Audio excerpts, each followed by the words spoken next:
We got Jose as usual host, and we got Quentin Childs from Q Makes It Happen YouTube channel, and we're gonna talk all about his YouTube channel, his debt-free journey, his hustles, and all that. So I'd like to welcome everybody that was waiting on the live stream. We got Hidden Freedom, we got Drew from No Debt Below, we got Brad Finn from the Finn Mindset. Thank you guys for joining us today, and let me just give the I got floor an to echo. Q. Quentin, you got an echo? Quentin, so can you tell us, can you introduce yourself to us and just give a brief introduction? I got like a little delay over here, my bad. But I'll give you that brief intro. I go by the name of Q. If you're unfamiliar, I'm not gonna give you my channel intro, but Q is short for Quentin, and I'm from Chicago. And basically, I'm here to document my debt free journey. That's the whole reason I'm on YouTube. That's why I started my channel, and it's been a up and down process. I got a little echo over here. Do you have it like open on your out another browser or on your phone or? Hold on, let me see.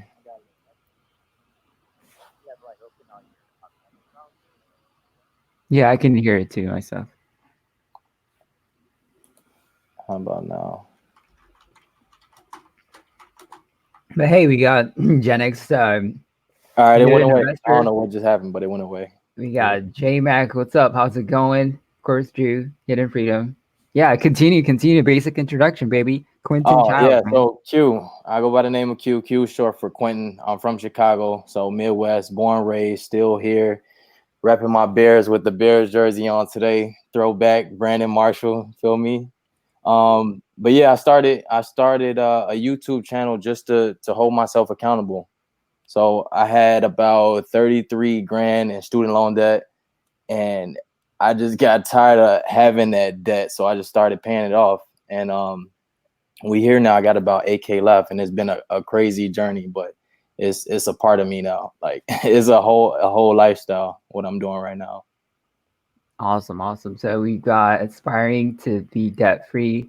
Thank you for joining Solid Finance, Brandon Fine, and then yeah, Gen X Dividend Grinder. Yeah, thank you for that basic introduction. So, what led you to like to take your debt like seriously after you went through your school and finished your schooling, things like that? When was the point that you were like, I'm serious about this. I want to tackle it. I want to be, doing all of this side hustling and all of that to just get rid of the debt. When was that turning point? So the turning point was super duper crazy. I was just doing my regular thing, average American thing, just spending money, not tracking it, and then wondering why I didn't have no money when I needed it.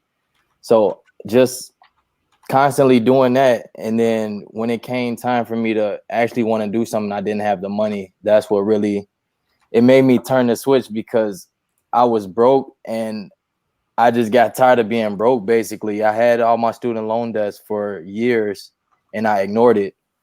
I ignored them. They were sending me letters. They was calling me nonstop, trying to get their money back, and I was just ignoring them. I was not answering the phone, not replying to the messages, and just continuing to party and go bar hop and stuff. But then that lifestyle is clearly not sustainable, because that's when they start garnishing my wages. So they say, you don't want to give me the money. We're gonna go in your account, take the money. You think you got a income tax check coming? We're gonna take that too. We're gonna take everything you got until we get our money back. So I just got tired of them taking my money without without my permission, basically. And then I Oh, stopped running from them, and then just started chasing them. cool. So at one point, like they started garnishing your wages. I didn't know that, man. They can do that. That's crazy. Hell, man, the government can do whatever they want. I took out the loan, I signed the papers. It was my responsibility, but I wasn't ready to man up at the time. So about I think almost 4 years ago now, that's when I started paying them back. Cool. Well, thank you, Jose, for sharing the live stream. We appreciate it. Look at Jose, man. He's like Jose's the right man. there. Jose, he I know he the appreciate man it. too. That's the crazy part. He's humble. He's humble. He know he the man. He just keep it low. Appreciate it.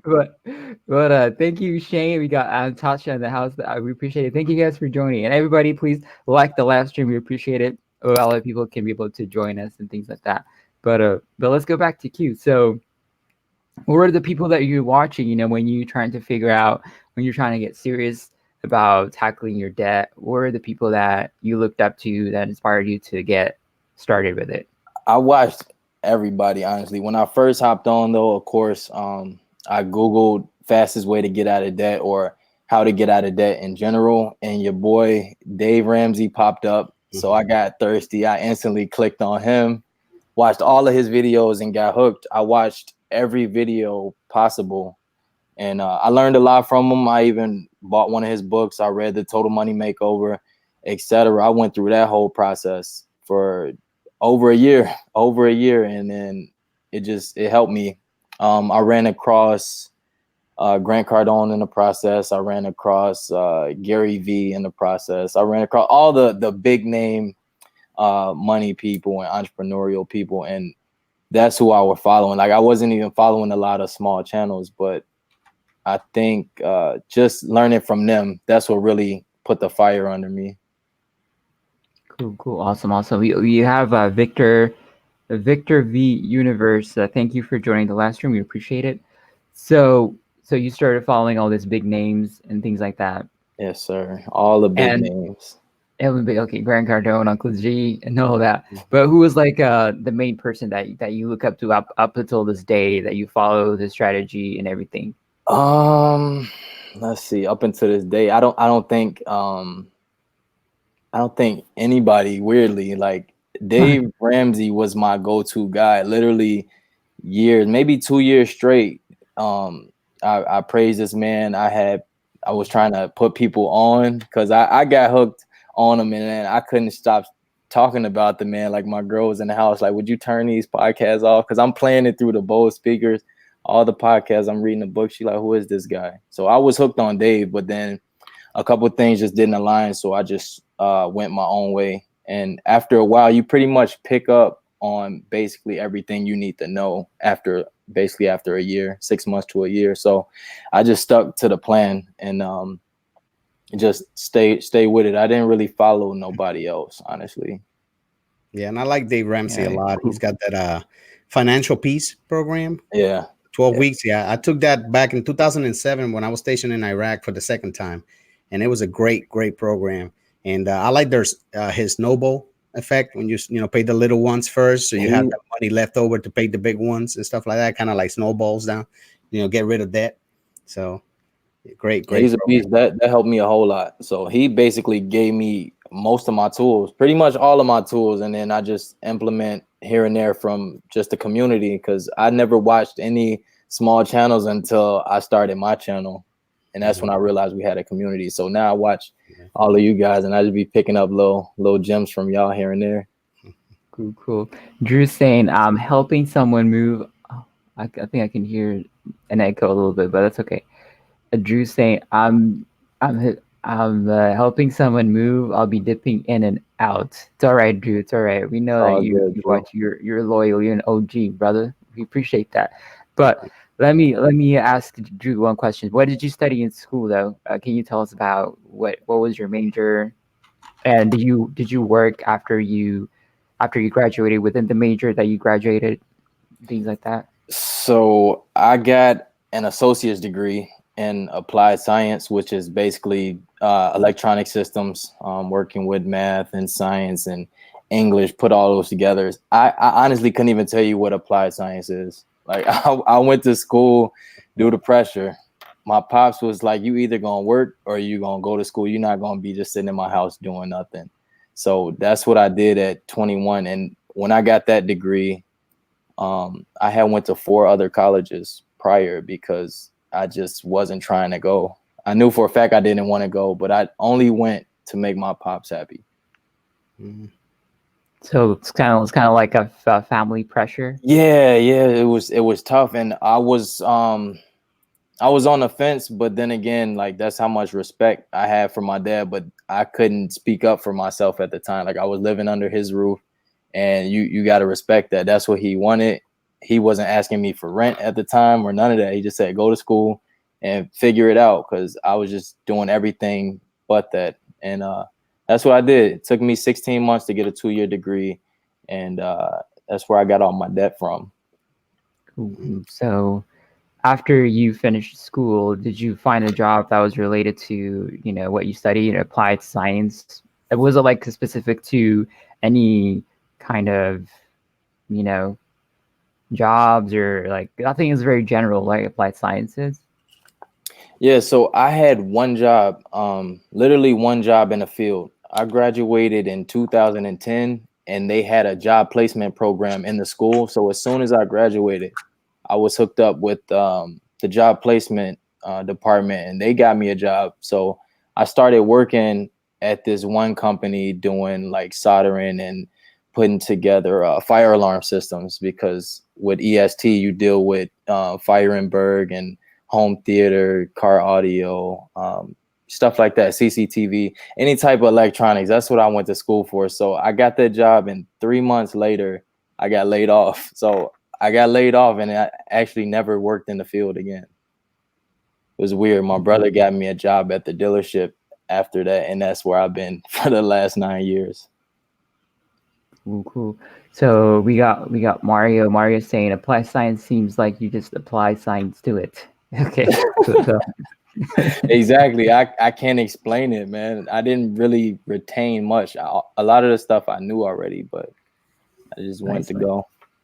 Nice. Now let's get back to your YouTube channel. So who was the person that inspired you to start a YouTube channel to document your journey, and what was the purpose behind you starting your YouTube channel? It was a Gary Vee video, actually, because you know how geeked he be. This man be fired up. He'd be on 1,000, and he was just talking about how you should put your story out there, and everybody might have a similar story, but you're unique to you by whatever. He got this weird number that say 1 billionth of a something. I don't know if you know Gary Vee, but he talk about how unique every person is from the day you were born, the time you were born, to the parents you have, etc. And that video got me. So he was like, document. He said, don't create, document, and just put your story out there. So I'm like, he's right. As soon as I watched that video, that's when I made my very first video in the bathroom at my job. I was in the bathroom on a rainy day, wasn't even doing anything, and I went and made a 50-second video, and that was my first video on my channel back in 2018. Cool. So you just got inspired by Gary Vee, and you started to document your journey, creating the content. So what is like the whole purpose of it? I know it's to document your journey, but do you also want to help other people? Do you want to make it after you pay your debt? Let's say you can accomplish your goals.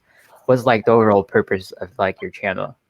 So the main thing, literally when I first started, the only thing I wanted to do was document it. As like if I was journaling, like if I was writing my progress down in a notebook, that's what I was using it for. I would record a video every payment. When I first started, I was only releasing 1 video per month. So I would make my student loan payment, and I would record myself showing the payment being made, and then that'll be it for the month.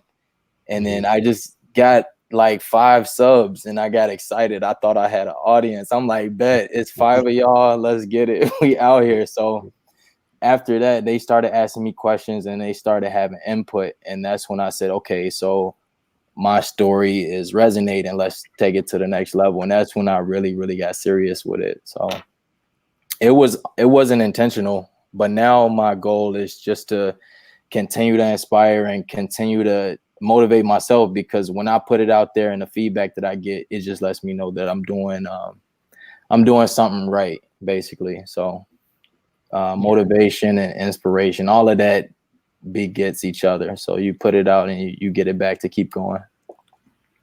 Yeah, definitely, for sure. It's very inspirational. It's very motivating, and it really helps people out to get back on their track of like financially specifically. So Mario's saying, I go by the name of Q. If you don't know me, if you do know, shout out to you. that's the OG follower right there. You put quotes on that or no? Yeah, he did put quotes on it. Yeah, look at that, I can't see no comments right now. Yeah, for sure. But I wanted to ask you another question was, you do a lot of like hustling on your channel. You have multiple streams of income basically by hustling and things like that. Can you share with us like the top, you know, hustles that you do that generates you income? Honestly, my most profitable side hustle, which probably could be full time, but detailing cars. Mario know about that car detailing life. I get anywhere between $50 to $250 per car, and sometimes it only takes about 3 hours max. But detailing cars is my biggest side hustle by far, and I just put one video up, but I sometimes I forget to even document that stuff. I just go out there and get the money and come back. But detailing cars, and then second most profitable side hustle would be probably the honor boxes actually. So it's a handful of them, but detailing cars by far that puts the most money in my pocket. Cool. Yeah, about those boxes, man. Dude, like I saw like the on the past you posted a video about those boxes and you're retrieving them, you're opening, to see like how much money you made and things like that. The barbershop, man, when I saw that, I was like, come on, man. Yeah, What the they're out of the picture now. They're a thing of the past. heck? Dude, I They're a was like, dub. They're a dub already. what's going on, man? But like, how did you come up with that idea? Because I've never seen those kind of things pop up like anywhere. And YouTube, literally whatever you're looking for, you can find it. You'll see something and it might inspire you, then you'll try it out. So one of my buddies, the Mercado channel, he started doing that a while back. He was doing little vending machines too, little candy bulk vending machines. And I Yeah. thought about that, but then when I seen the boxes, I'm like, that seems like something more doable for me right now because I'm already spread thin. So I just tried that out and it's working for me good so far. Yeah, nice. Because like after, you have to put a lot of trust into the location and into people when you're trying to, You do. just You offer do. them like candy and then they're gonna responsibly put in money to, to pay you. So it's kind of like risky, Yeah, in a man. way. That's a low And risk I'm willing to take. It's a slight risk. It's nothing too crazy because they're all close by and the people keep a good eye on things. But like you said, you're dealing with people, so it's always going to be that small percent of people who don't follow the honor system. Yeah. cool. I know candy's getting more expensive every year. I That's a remember fact, and I don't even eat candy. That's crazy. Yeah. Well, I know who was it from the kids from school? They take those like Hershey bars and stuff like that, and you used to be able to buy them for $1 or whatever. Not anymore. It's like $2 or Oh whatever. yeah, You know what I'm that's saying? one thing we notice inflation on everything going up. Mm-hmm. They give you a bag of air if you buy some chips. It's like one for a full. They charge you $1 Yeah. for it. It's Yeah. wild. Yeah. Okay. Gen X dividend investor just said, just sub, man. Look at that. You got a subscriber for Thank Q you, channel, man. man. We Appreciate that. appreciate that. Appreciate all the love, every bit of love. I appreciate all of it. Cool. We also have Brandon, man. Brandon, what's up, man? How's it going? Welcome to the live stream, man. What's up, investing community? Says Brandon. How's it going, man? Welcome to the live stream. We out And here, man. And I'm up. Like I made sure I'm up. Got my energy right. Got the house to myself. No rambunctious backgrounds right now. So I'm ready for whatever. cool. All right, so let's get back to like your debt journey. So you learned about the snowball method from Dave Ramsey, and then you came up with snowflake method from Q. So how did how did you kind of stumble across So the snowflake I'm method? always trying to implement something different. I'm always trying to implement something new. I'm always trying to speed up the process. But of course, I didn't invent that. Like no idea is original. We've heard that before, but it's a subscriber of mine, a Merry Life on a Budget. I saw the snowflake payments on her channel, and she would make them. I watched a couple of them, and I still never thought to do it. I just like, okay, that's a really cool idea. Like you're just paying a little bit here. It eats away at the interest a little early. So ultimately it's paying the debt down faster. And it wasn't until a subscriber of mine, another subscriber was like, you ever thought about doing a snowflake payment? And I'm like, I mean, no, but I'll do it now. How about I do it now? And I started, and I haven't stopped. So it's been like 4 already now, and I see the benefit of it. So Mary inspired me, and I just took a piece from what she had going on and implemented it in my process. Cool. Awesome. So shout out to Mary. And we also have Kevin, Adventures in Us, Investing in Fire Movement. What up, Kev? What's up, Kevin? How's it going? Solid Finance, what's up? So what is like your goal? Let's say you're getting closer to your debt free. You're at currently 7,000 or 8,000, right? I'm just like approximately 8K. So I got like 8,100, 8,100 and some change left, but that's all the way from 33,000, man. I had $33,000 in debt in general. So 28 of that 33 was student loans. The rest was like bank charge-offs and car payments and loans from friends and family and stuff like that. But 33K down to 8K since 2016 when I started paying back. Cool. Oh, so that's like 3 years, right? Wow, that's impressive, man. That's really impressive. If you started to 2016, and so it took you 3 years to actually get to this spot, even though it's not fully paid, that's a huge progress, man. Yeah, that's a big chunk, man. And on a medium budget, like a real small budget. I don't make a whole lot of money. I'm not one of those 6-figure earners out here in these streets. I'm just, when I started, I only was making 25,000.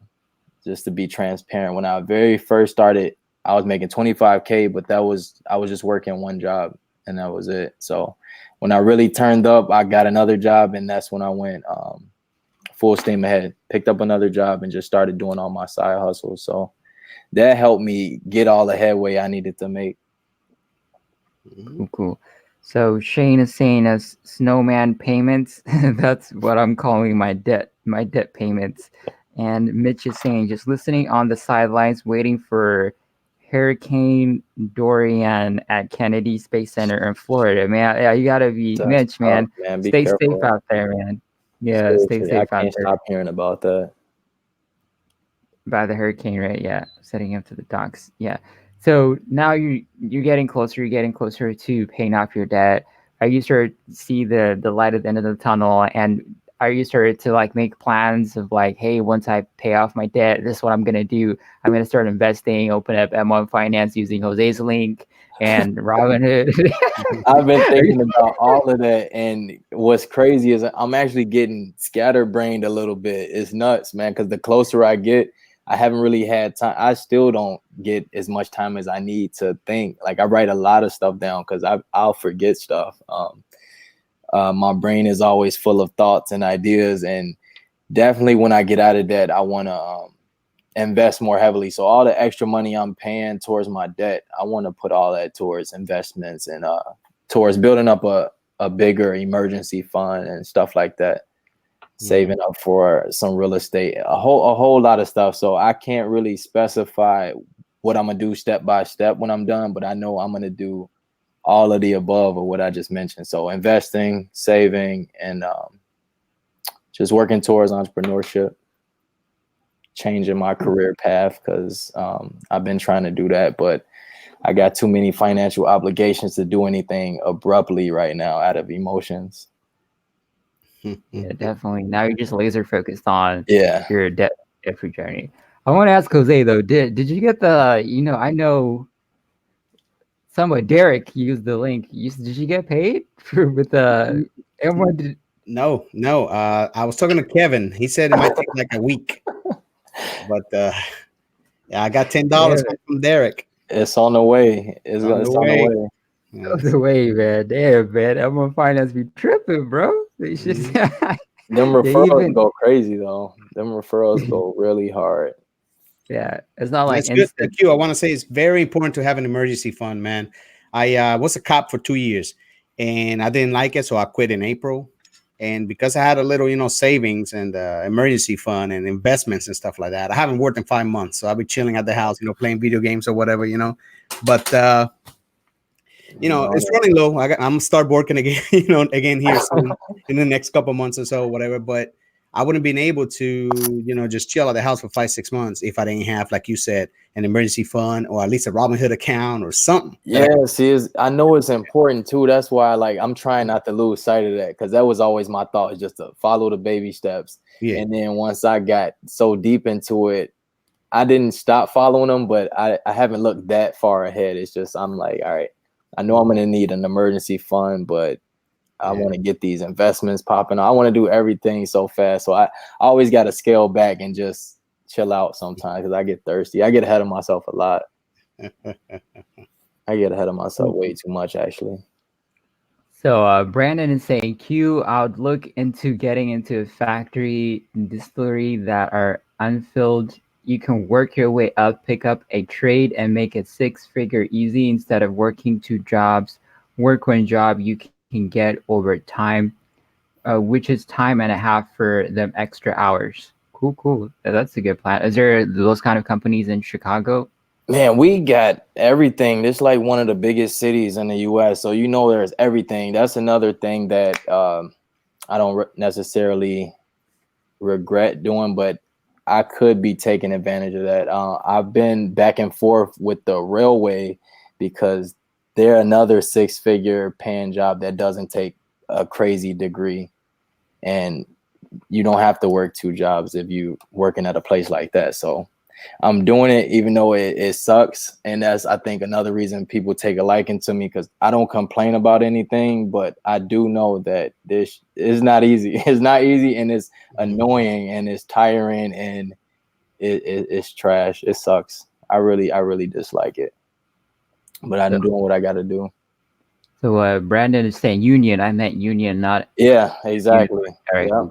Yeah. Them union jobs pay well, and they protect you. Yeah, for sure. So now let's go. Let me ask you a question about, for people that want to start taking their debt seriously, what is like your advice? Like what should they do if they want to be at your spot, pay, from 33 to 8,000? That's huge milestone. Like where should they start? How should they do it? The easiest way to start that is literally just track your spending. Make a budget. Like I didn't make my first budget until I was 27 years old, man. I didn't know what a budget was. I didn't know what it did, none of that. And when I made my first budget, everything made sense to me. So I wrote all my expenses down, literally all your expenses. So whatever you pay on a monthly basis, write them down, and however much they are, just do the math. Whatever you have left, that's what you have for you, and you do whatever you want with that. But seriously, just make a budget. Make a budget and stick to it. Don't disobey your budget, man. Like if you got a $800 rent payment, put that $800 towards rent. If you got $200 car note, put that towards that, and don't overspend in those categories. That's it. Live within your means, and you'll be decent. Are you using like any apps, or are you using Excel? What kind of stuff are you using? I do. I use the EveryDollar app, actually. That's how big I was on Dave, man. I got the EveryDollar app. It's free. I got it for free, Google Play Store, or it's for Android and Apple. But the EveryDollar app, that's literally one of my Bibles, basically. So I put all my budgets in there. Cool. Yeah. So Gen X Dividend Investor asks, any tips on how to get your wife on board with a budget? Laugh out loud. So I've tried that for years, like lots of years, ever since I've been on it. The one tip I can give you is don't try to force it on them. My thing is by choice, not force. So lead by example. So do what you do, stay strict on your finance, stay strict on your budget, and she'll eventually pick up if she cares anything about her financial future. So that's all I've been doing. My girl, she wasn't on board at all, and she's the spender of the household, but she makes way more money than me. So it's hard for me to try to tell her what to do with her money when she makes about 45K more than me per year. So she's the big baller of the family, but at the end of the day, I technically have more money because I have less debt, and I manage my finances a little better. So I just do what I do, and when she sees my progress, she actually cheers me on. Like, she's a cheerleader for me, and she said, "Wow, that's she's blown away by the work that I've done over the years." And she always asking me little questions like, "Okay, so how you do this? When you're done with yours, you're gonna help me with mine." I'm like, "I'll help you right now. Whenever you're ready, I'm here. I'm not going to force it on you no more, but just know that it's possible. You watching me, so lead by example."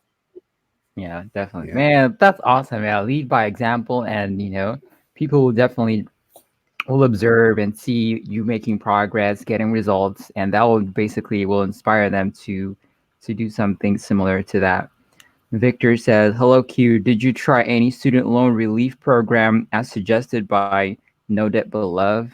I've tried all of those, and the fact of the matter with those, you have to be you either have to work in the education system, or you have to be maybe a veteran or a police officer, ex-police officer like Jose, firefighter, whatever you call those type of occupations, you have to be First one of responders. those. What's Yeah. that? First responders. Yeah. So nurses, doctors, a person like me wouldn't qualify for that. I definitely tried though. I tried everything to get these debts up off my back, but you have to be somebody in that line of work, a government official, something like that. Mm. Oh, but yeah, you haven't tried. You haven't joined the military, man. If you tried that, Oh man, you man, could have. no. I actually don't even What's qualify wrong with for the that. military? That's a whole nother story. You qualify for the military? Come on, man. Nah, Everybody man. qualifies, man. Not I don't not qualify. fit for military duty, huh? I'm not qualified. I don't want to be qualified anyway. So what are you qualified? Okay, I'm okay. good. I'm good. Get Um, capped up. yeah, military is great for those young people listening out there. Um, if you want free college and free healthcare for life and all that, military, 20 years retired. The Navy, I know the Navy is lit. I had a lot of friends that go to the Navy and they live in prosperous life. But armed forces, Air Force, none of that. I'm good on all that. Yeah. Shane is saying, "I'm out here trying to find a girl that can support me financially."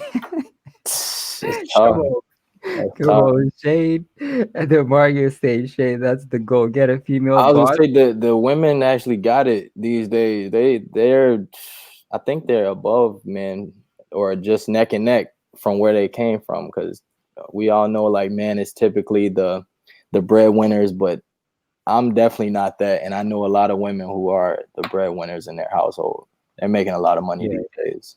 Mm-hmm. Yeah, for sure. But I know definitely that the female have more student loans compared to the male.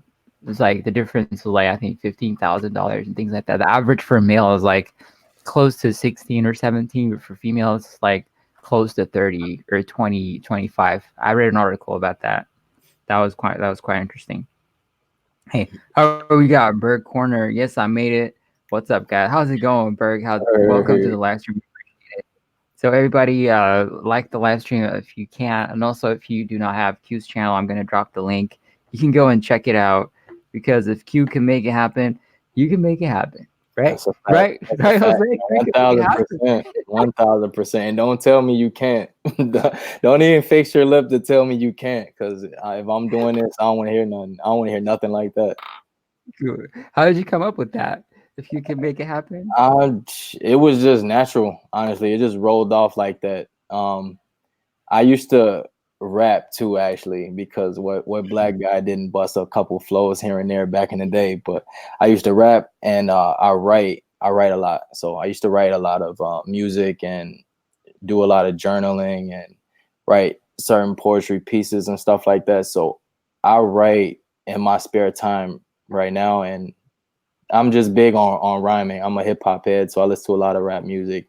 I listen to a lot of music in general, and I know how to rhyme words. So that was something subtle that I gave the people without going too lyrical, miracle, spiritual on them. Just gave something subtle that'll have a ring to it, and that'll stand out. You want to have something stand out for your channel. Yeah, for sure. You saw, Okay. you saw Jason dropping bars, and you saw me dropping bars, and you gotta join in, man, and throw in some bars in there too, for the investing community. Yes, sir. We'll have to do a cipher. Have to do a cipher one day. Yeah, for sure. Tasha says, "I think more females are graduation compared to men. Yes, there are more females that are I got all like the that brains. finish college, and yeah, the females are going hard. Like I went to like a graduation I think last year, and like it was all girls, man. Like it was just girl after girl after girl. I was like, wow, where are the guys at, man? What happened to all the guys? Maybe they're in the military. Who knows? The 'Cause guys are at the bar waiting for them to walk in. Yeah, They waiting patiently. Some are impatient. yeah. yeah. Listen, we gotta rent a conference room. Okay, so Bergstein, listen, we gotta rent a conference room and might end beer and talk about dividends. Yes, that'd be great, man. Dividends, because all the people are dividend investors. We have a lot of dividend investors in the Yeah, chat. buddy. Y'all be making all the dough over there. I'll be Yeah. just writing my notes down, watching. Yeah, man. You're gonna be soon. You're gonna be a dividend investor, and Trying to get back. yeah, there used to be a cooking show on TV, and his tagline was, "If y'all can cook, so can you." If yeah, okay, yeah, if y'all can cook. I said, if y'all can cook, it's Yad. Okay, it's y'all can cook, I can cook. Yeah, yeah. Victor, greetings, everyone. Don't forget to smash the like button and support. Yes, thank you. We appreciate that. Like button, and that'll be awesome. Mario says because men take sacrifices for their family and wives, while the females go to college. Oh Come man, on, we're not doing man. that. No, come on, Mario. Don't be like that. Yeah, that's what usually happens. Actually, it's the opposite. You know, when the females have to take care of the households, like the babies and things like that, and then the men can attend school or go out there and do a job and things like that. That's usually what happens. Replace investing dividend grinder said dividend investor said I said dividend grinder. Sorry. Jason would left the chat if I say dividend grinder. But Gen X dividend investor said investing will be your factor job replacement soon. Yeah, your factory job replacement. Yeah, I agree with that. Definitely, definitely. Mario got that 90-year-old genderlessness. Okay. Lens on, yeah. Okay. Yeah. But Gender Q, roles. yeah, let's go back to Q, man. So you got all this inspiration. You got people, your girlfriend, your family. Have you tried to give advice to people within your circle about finances or getting out of debt and all that kind of stuff? And how does that like work within I've your circle? I've tried before, and not to keep doubling back to women, but my girl was literally one of the driving forces of why I started my journey too, man. I forgot to add that. So at 25 or 26, I moved out of my parents' house, and me and my girl got an apartment together. I was working one job. She was fresh out of college. She was working. She's making more money than me, like always. But I came up short. I came up short on the rent 2 months in a row. First month, she let it slide. Second month, she looked at me like, you need to come up with your other half. Third month, I tried to come up short again because I wasn't as mature, and I didn't have a budget. I thought I could still pay rent and go out to the bar and have fun with the guys like I used to when I wasn't paying rent, but I was sadly mistaken. So she must have let me have it. She said, you're not going to keep not coming up with your half of the rent. You either going to find another job, or you're going to do this, or we're not going to be together. And she scared the shit out of me.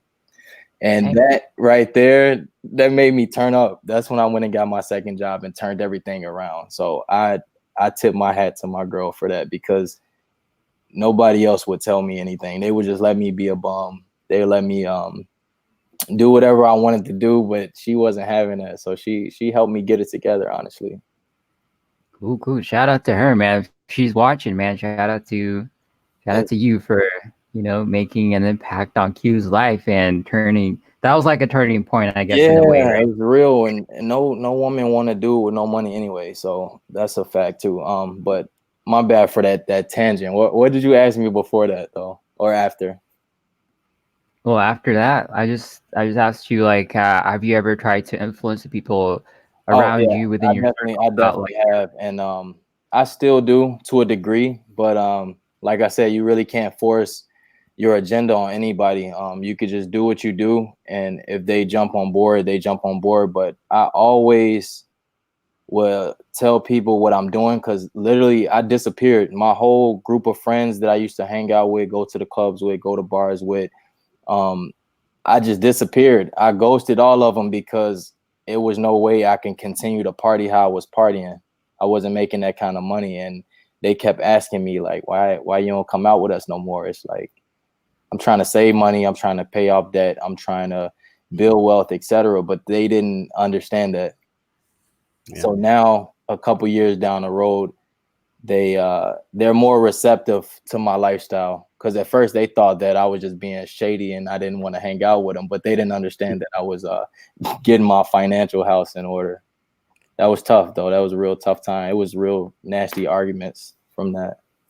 We still cool though. Cool. Yeah, I asked you that question because it's really like the people that you hang out with can influence like decisions that you're making. If you have like friends that go out every week or that spend a lot of money and things like that. That was a really good question, man. You got in your Joe Rogan bag right there. I see you, Dan. You're getting really good with these interviews, man. I be come on, and I be like, look at Daniel. Look at Daniel. You just got a whole explanation out of me. I like that.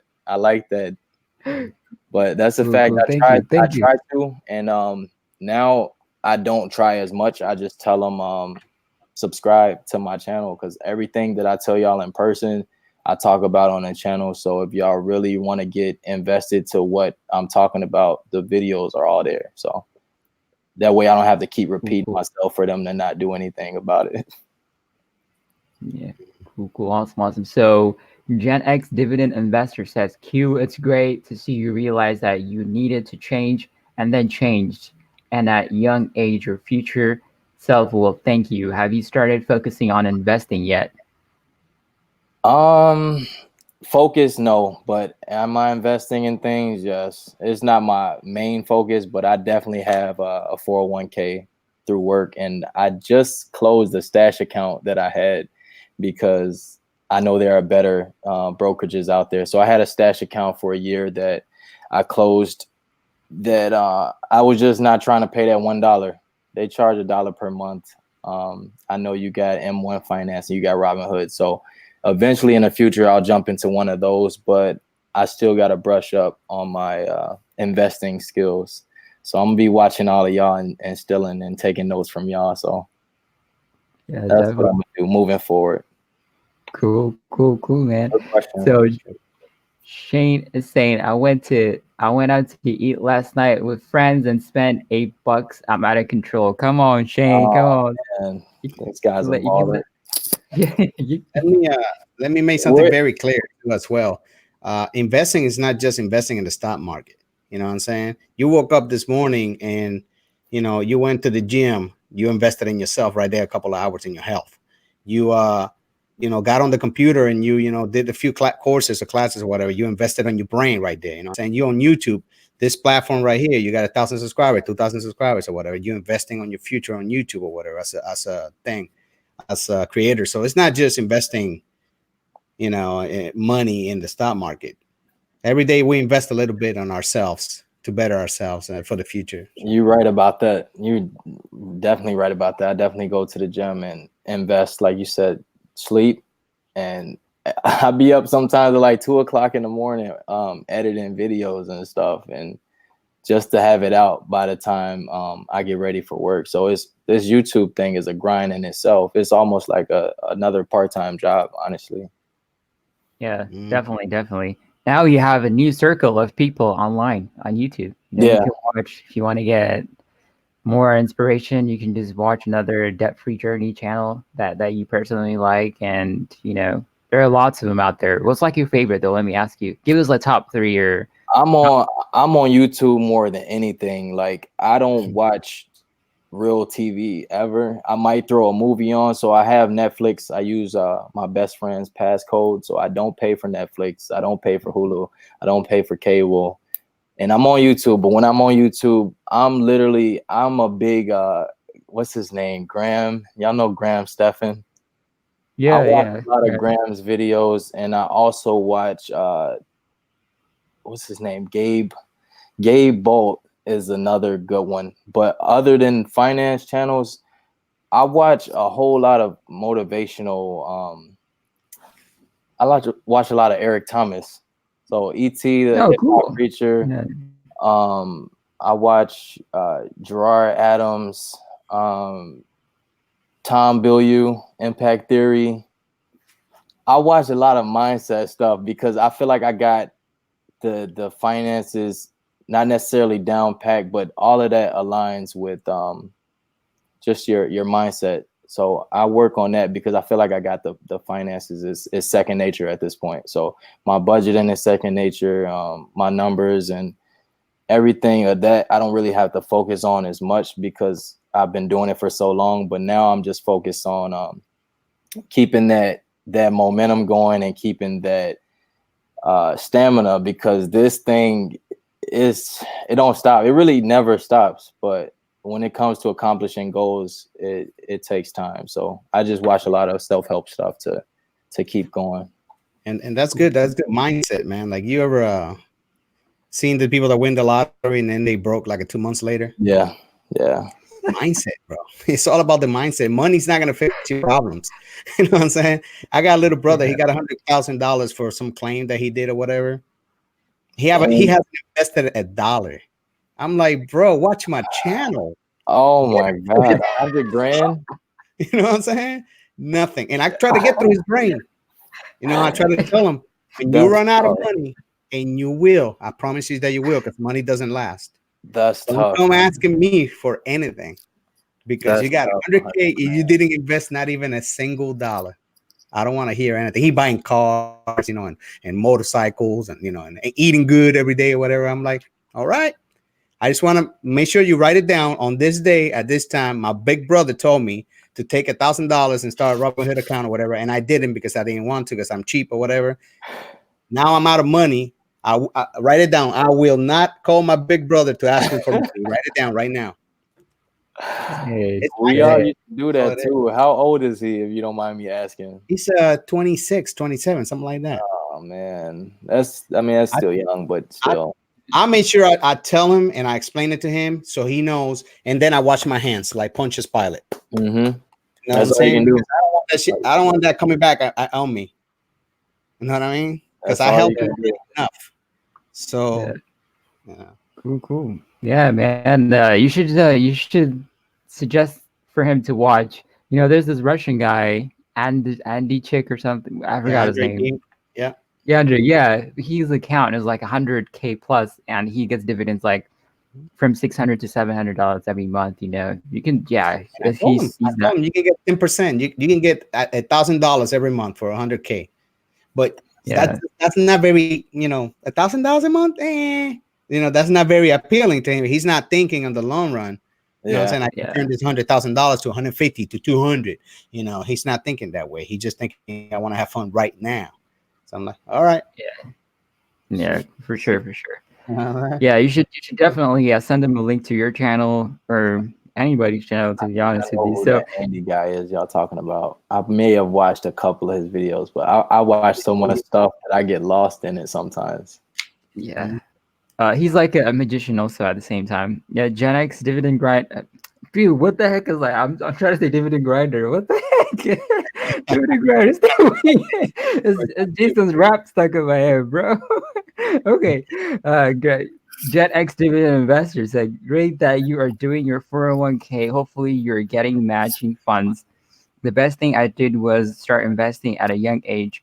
Everyone you talk to would say they wish they invested sooner and more. Yes, I definitely agree with that. Yeah, and the funny story about the 401k is that I didn't do it on purpose. I opened my 401k. I mean, it was intentional, but it wasn't for the reason that I thought it was. Like, I've had my 401k for 6 years now, and I've been investing in it continuously. So I started off with 15%. And then once I started paying my debt back, I lowered that 15% to 2%. So I still contribute, but just not as much because I'm using all the extra money to pay down debt.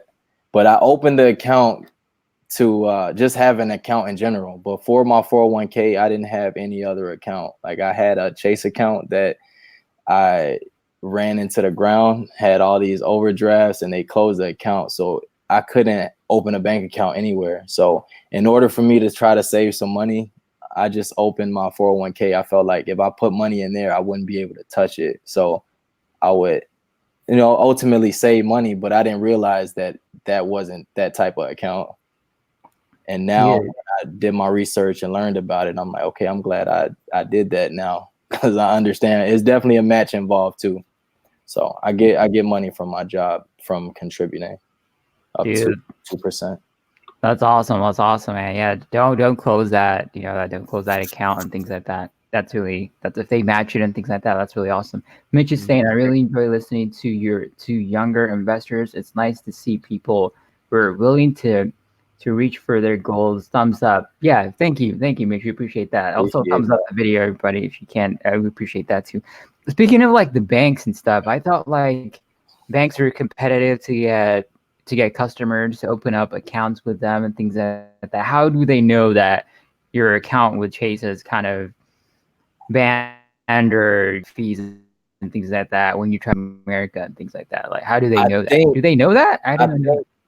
I think those particular banks, they're so big that they pay attention to everything. Like my financial past was terrible. Like I had a repossession in my past. I've applied for multiple credit cards. I had a bunch of negative, like my credit report was trash, and they probably saw that and was like, yeah, we're not even going to give this kid a checking account, because if his credit pass is looking like that, we definitely not dealing with him. So the only bank, the bank that I have currently is TCF. So maybe in the future I'll open another account with another bank, but for right now, TCF, they let me in their bank with no hesitation, and I've been with them ever since I started back with my journey. So 6 years straight. Cool. So Sam from Solid Finance is asking you, what is a video you watch for motivation? One of my go-tos, and this one is like I can't even count how many times I watched it. It's a video by Eric Thomas. It's called You Owe You. Literally, You Owe You. And that gets me fired up all the time, because this dude, he's not just a motivational speaker. He be basically yelling at people. He be in the screen just yelling and sweating, and veins be popping out his neck, and he be spitting all over the place. And I'm just like, that's how I learned. I learned through tough love, basically. So when he get in his little aggressive bag, I'd be like, I hear you. And he make me get it all the way together. And I take that motivation and I do something with it. But You Owe You by Eric Thomas, the hip hop preacher, and his most classic video is the one about the As Bad as You Want to Breathe. Everybody probably seen that one. It reminds me of the Guru. Yeah, man. I saw that years ago, and I still watch that one from time to time. Yeah. What's that guy that goes to the gyms yelling at people? Lee Fletcher or something like that? A black guy or whatever. You better lift that weight up right now. Whatever. You know what I'm talking about? I'm not familiar with him. I'm gonna have to. Guy Fletcher or whatever. Yeah. He got a heart surgery. Yeah. I think his heart got replaced. Yeah, it's nuts. Yeah, he's nuts, man. You watch that? I watch him. I watch Cali Muscle. I watch Nick Strength and Power. I'm a gym enthusiast, bodybuilder. I actually took a photo of my acting class. When was it? When I went to the seminar on Saturday, and I didn't realize how big my arms got until I was photographed around 10 other people, and it looked like hams hanging off my, I look like freaking weird. So, I put on this weight, and whatever. That bod. Yeah. It's on my Facebook. You go to my Facebook, you can see like a whole bunch of people, and then this short Hispanic dude, like about yay wide, and it's just, so flexive, right? Yeah, dude. If you watch it, like Fletcher, man, he's really hard. He's really hardcore. Man, I'm so Shane is saying, yeah. Shane is saying, I had to stop watching the motivational guys because after a certain point, you have to start executing, man. Shout out to Shane, man. Of course, execute, baby. That's what I'm talking about. That's a fact.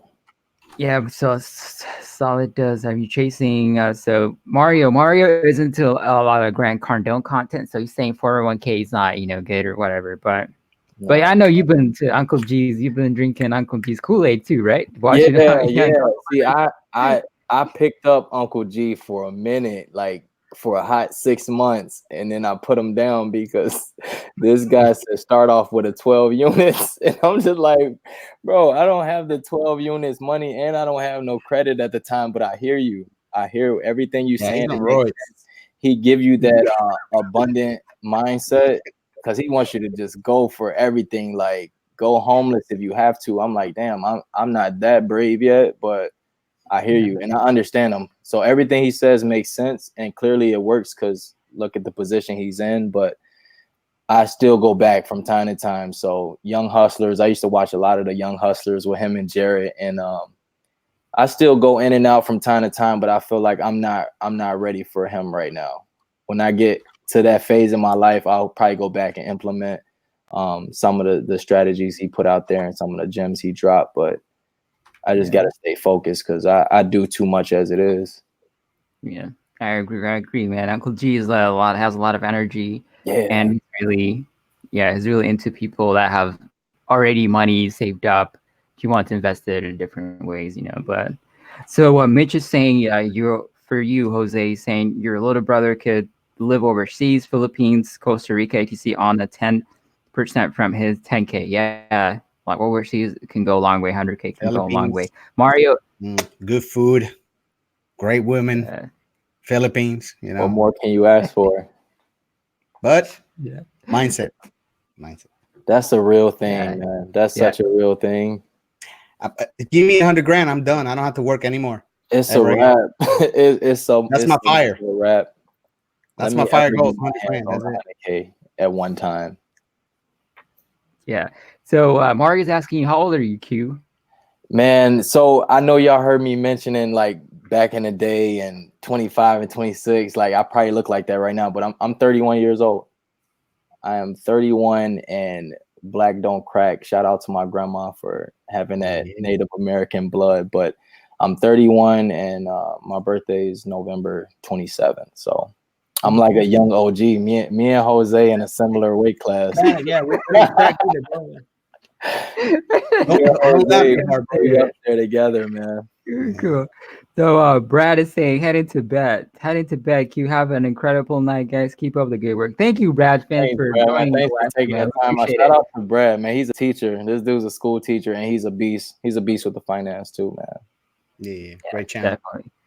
Thank you for joining us. We really appreciate it. Mario said Tony Robbins for the win. Yeah, I like Tony Robbins too. Yeah, Tasha actually attended one of his on an interview. She told us about Tony Robbins, and she attended one of his events, and that was interesting. You know Tony Robbins, Q, right? Yeah, he's a savage. I definitely dove into his content before. I watched all his documentaries. He got that hour-long doc on Netflix or on YouTube too. But he's a different kind of beast, man. Sometimes he scared me. Like just that look that he get in his eye, I'd be like, all right, Tony, I'll be back. You keep inspiring these millions of people. The fact that he got his own island, that's why I just like, all right, this man got his own island. That's crazy. Yeah. Oh yeah, where he has all of the seminars and things like that, right? Yep. With the whole walking on hot coals thing, like he's a different type of animal. Yeah, for sure. But check out his book though. Money Master the Game by Tony. That's awesome book, man. Shane actually read it. Shout out to Shane if he's still in there. I think he's still here. Yeah, but that's a really awesome book. If you want to really get started into investing, right now you're not focused on it, but once you start to get serious about, how to properly invest and things like that, that book is really, really helpful. It's really solid, awesome. Speaking of, No, go ahead. Yeah, I was gonna ask you, have you read any books? I know you read Money Makeover by Dave Ramsey. What other books have you read? I got a crazy library. I haven't read anything as of late, anything new, but I read the basics. Got your Think and Grow Rich. This is like my favorite one right here. I've read this countless amounts of times. Got the OG Rich Dad Poor Dad. Who hasn't read that one? This guy, of course, Mr. Ramsey. And the most recent newer book I read was it's under my computer, but I don't want to move it. But it's Black Privilege by Charlemagne the God. Opportunity Oh, created. So I get real in my mindset and self-help books a lot. That's my go-to books. Here's what I yeah. like about Think and Grow Rich. He's talking about Thomas Edison understudy. Yeah, Right. yeah. And it's the same thing on YouTube, man. When I found Daniel, I'll go attached to this guy, right hand man. You know what I'm saying? I want to get his subscribers. I want to get his following. I want to get his, his knowledge. You know what I'm saying? So you always need somebody to bring you to the next level. To me, it was Daniel. You know what I'm saying? For Daniel, it's probably somebody else before that. You know what I mean? Yeah. So that book is legit right there. Daniel, Awesome. you could tell he just be Thank you. at the house studying and doing his homework. He's a good kid, man. I like Daniel, man. Well, thank you, Jose. I appreciate that. Thank you, Q. I appreciate that too. Making Thank money. you. I got a half a mil tucked in a mattress over there. I know Oh man, come on, Q. But Christian Robert Investing, man. Thanks a lot. Thanks for joining the live stream, man. I think it's your first time joining the live stream. Appreciate it. Saying, hey, what's up? What's good, everyone? Just stopping in to wish you all a blessed Labor Day, man. Hey, have a blessed Labor Day for you too. And we also have Dick's Bull Investor Channel. What's up, guys? How's it going, man? Welcome to the live stream, man. Really appreciate it. And hey, Christian, what's new? Yeah. But yeah, so those books, man, they're really awesome, man. So the Charlemagne the God guy, he's from the Breakfast Club, right? Yeah, he's from the Breakfast Club. The first time when I saw his name, I was like, Charlemagne the God, man. What's that? What's that? Is that his real name or what? That's a crazy name, but yeah, I think his real name is like Leonard or something like that. Charlemagne, that's like a stage show name or whatever. Clearly, nobody's name has God in it, but yeah, he's another one that, like, over the years I watch him a lot because he was a wild one growing up, and he matured, and he's like helping millions of people via radio and just being a personality and being himself. So I watched his evolution, and it's just crazy. I gotta support that. I gotta support him a lot. Yeah, cool. Yeah, I also like the Breakfast Club. It's a really cool show to watch. Sometimes I watch it. Yeah. And Tasha says Daniel is the man. Well, thank you, Tasha. I appreciate it. Yeah, thank you, Tasha. You're the woman. you're the woman. So Mario's saying, Q, read the Millionaire Booklet by Grant Cardone. It's a small booklet, but it has the motivation and answers to a lot of questions of becoming a millionaire. I reread it once a month. Man, Mario, the Millionaire don't lie, man. Right? Millionaire Playbook. No, the Millionaire Booklet. This is small. It's like really, really tiny, like booklet that you can keep to yourself or in your wallet, or you can carry it yourself or whatever you go. But it's very fast read. Thank you, Mario, for always. This man, he be on me. He be letting me know, like, I need to do this, I need to do that, and I take notes, and I hear you. I take all of that in because you probably know something that I don't, and that's one thing I always stress that on my channel is nobody knows everything, and I never pretend like I know everything, and that's what I'm here to learn a whole lot from a whole lot of people, and I'm also here to share what I know for a fact, and that's pretty much it. So I take notes on everything. I pick up on everything that y'all share, and I use it. If it don't work for me, it don't work, but at the end of the day, I at least try. Cool. Yeah, that's awesome, man. You're observing information, learning. That's fantastic, man. That's really, really great. And also the Millionaire Booklet, you can get it. It's for free. You can get the audiobook online, or you can just go to the website. They mail it to you for free from Uncle G's website, But Hidden Freedom, Dave from Hidden Freedom Investing said, baller. Dave the baller, man. This guy. Yeah, dude. He's sharp. He's gonna have to share with us, man. He's gonna be on sharp Thursday, man. Yeah, Thursday is gonna be on, and then he's gonna tell us, man, how he became a millionaire so quick, man. He's saying, yeah, for sure. I personally get a lot of inspiration from Jordan Peterson. Very eye-opening stuff he says, which has helped me a lot. I never heard of him. I have to check him out. Do you know who that person is, Jose or Q? Yeah, I heard of Jordan Peele. I love his movies. Say that. I don't know Jordan Peterson, man. He's a genius, man. I know Adrian Peterson. I know he's silly, you know, with the whole Jordan Peele thing or whatever, or the Key and Peele, he's silly. But when it comes to movies like Us and the Get Out, dude, those movies go so deep, bro. I'm still finding double meanings into them. Genius. Come on, man. Jordan Awesome. Peterson though, I'm writing all of that down too. And y'all gotta let me know the one weightlifter guy that you mentioned earlier. Oh, the Fletcher. Come on, I would not recommend that, man. Don't go. He's awesome. Man. You know Cali Mozo, right? Yeah. Okay. I was gonna say I'll at least watch one video and see what I get from it. So send me something good. Yeah, it's only helpful if you got it. Sometimes that's all you get. You get like a one video chance, man. That's the thing I know. Like, bro, you gotta have something. And I get everybody starts at a different place, but especially when it comes to making my videos, I want to at least put enough in there that when somebody watched the first one, they'd be like, okay, you can get a general idea basically of what my whole channel was about. Cool.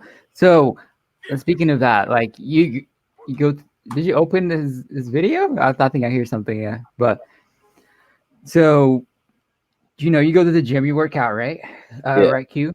Yeah. So besides that, like 3 times a week, 4 of them, like 3 for sure.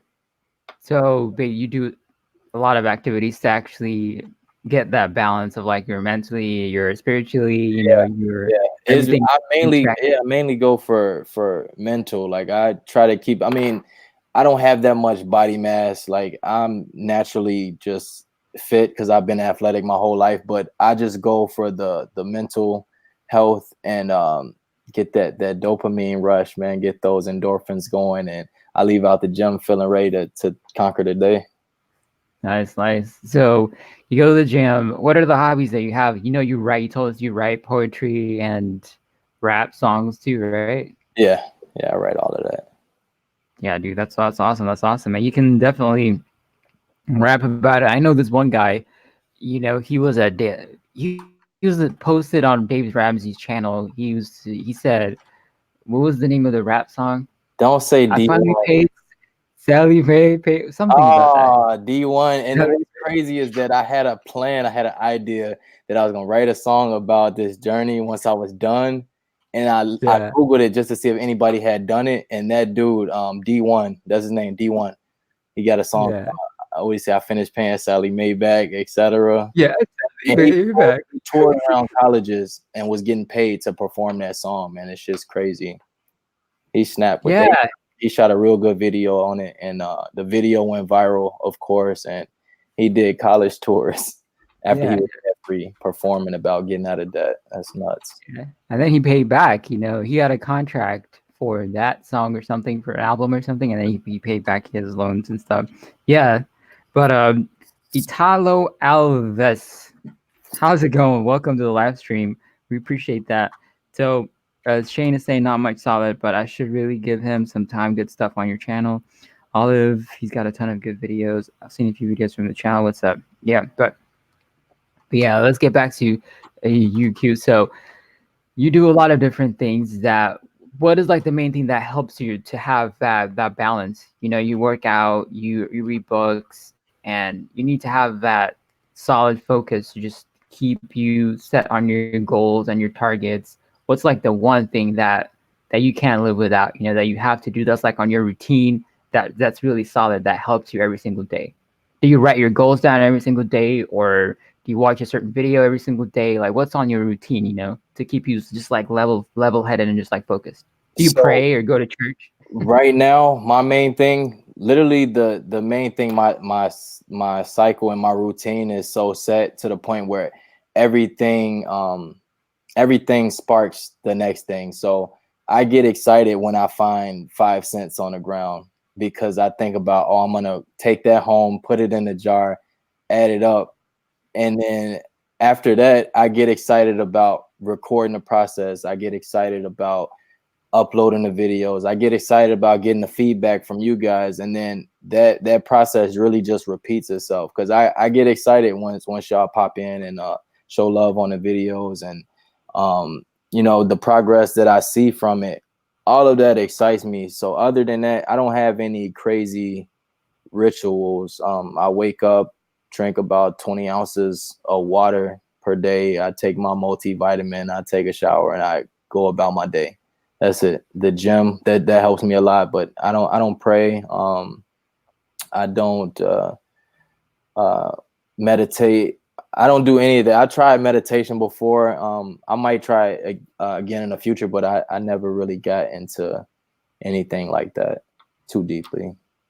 Cool, man. Speaking of that, you know, the jar, the scents and all that, that's impressive, dude. I think that's the first time that I've seen, you know, like a person, you know, get paid for free. It's like that's like a passive income, like 100 something plus dollars just by finding, you know, quarters and all that kind of stuff on the streets and all that kind of stuff. Do you intentionally like look for them? I know you said that you look for them sometimes. Well, yeah, intentionally. I got the eye for it now. Like I don't go on like treasure hunts or no shit like that. Like I go to work wherever I'm beelining to. I just look down at the ground. If I see something, I pick it up. But that's how much I find in passing. Literally, I go to work and then I go to the locker room to put my work uniform on. You might find 2 cents by the kick panel of the door. Somebody done dropped 2 cents right there. I pick that up. I leave the locker room, go to get me some coffee to start my day. You might find 2 cents by the vending machine on the floor. I'm never going out of my way. It's just my everyday routine. Wherever I'm walking, I'm just looking at the ground and see if I see something. In a big city like Chicago. Yeah, the Chicago is crazy. I live by a shopping center too, so whenever I go grocery shopping, you best believe there's change scattered all around the parking lot. I go to Aldi. You know, Aldi take 25 cents to release those carts if you want to use the cart to go shopping. There's always change by the shopping carts, and literally my everyday life is how I get those coins off the ground. Cool. Oh, look at that, Mitch, man. Great show. It gives me hope for future generations. Well, oh, man. Thank you, Mitch. We appreciate that, man. Thanks a lot. I tally it all too, man. Not to cut you off. I tally it all. So over the last 2 years, because I really started doing it 2 years ago. Over the last 2 years, it's been about $265 that I found just so in loose change. Wow. 225? 265. 265? Dang, dude. But yesterday I found one, man. Like when I was walking out of like Walmart, I was like, "Oh snap, man! Look at that!" That was like my first, you know. Yeah, man. Once you get that eye, it turns into something different, and people start looking at you like, "What are you looking at?" I'm like, "You don't see that penny tucked over there behind the bananas in the front?" You be like, "Dude, how did you see that?" I'm like, "It's a habit. It's literally a habit. It's second nature right now." Human radar. Yeah. Crazy. Yeah. Well, thank you, Mitch. We really appreciate it. Stay safe on Florida. You know, there's a hurricane coming stuff, but we appreciate it, man. But Drew from No But Love says, "Q, check out a YouTuber called Fresh Out. His intro starts off with, 'Grown up, I had dreams and aspirations,' and then it continues. Okay, we'll check it out. We'll check it out, Drew. Send me all of that, man. Give it. I'll try anything once for the most part. Congrats. The SS fam shared your live stream. We appreciate that, SS fam. We appreciate that. Thank you for sharing the live stream. Thanks a lot. We got Jose that shared the live stream, and we got.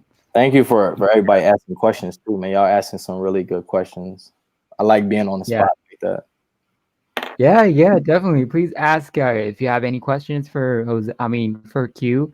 Please drop them, and we'll definitely be more than happy to respond to all of your questions. But Gen X dividend investor says there's a story about how Buffett was riding an elevator up to his office, and on the floor was a penny. He not alone. There were several executives in the lift as well, but none took notice of the shiny penny. When the doors of the elevator opened, Buffett leaned over and to the shock of the executives. Oh, to the shock of the executives, as he left without turning around, he held the penny up over his shoulders and said, "The beginning of the next billion." Come on, man. See, that's a fact. I've been hearing stories like that all the time. That's why people send me DMs and stuff, and they tell me how inspiring that is, because Dave Ramsey talks about that too. You basically being a good steward of money, and you're it's not necessarily like loving money, but it's nurturing it and appreciating it and knowing what to do with it. Basically, not taking it for granted, even a little 1 cent, 2 cent. Yeah, Yeah, definitely. money is a tool. Yeah, and you gotta know what to do with it, especially when you got very little of it. So when you get a lot, you don't pull that lottery stunt and go broke in 6 months. Yeah, And yeah. you gotta get control of your money before it gets control of you. Yeah, That's what the budget is all about. So, Yeah, for sure. SS Fam says, thank you, pro. Thank you, SS Fam. We appreciate it.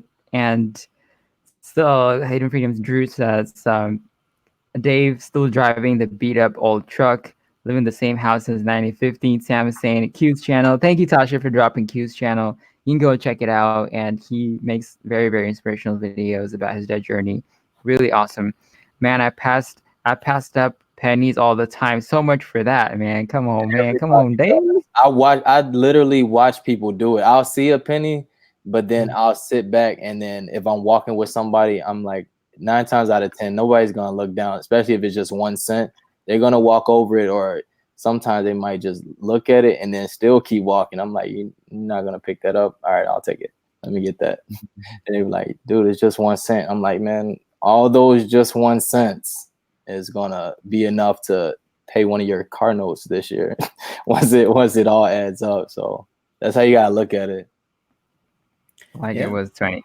Yeah.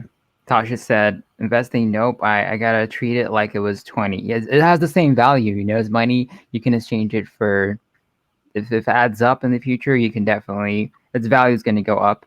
So it's definitely not to ignore it, So that's the value. If you also want to learn the value of money, you go and check out Q's channel, man. Because that penny, you might pick up a 1943 D, a wheat penny. I collect coins too, so I got a bunch of pennies that are worth more than pennies, basically. So if you know anything about older, I got a 1920, a couple 1930s, like all of that stuff is gonna be worth more. So I keep those in a stash too when I find those.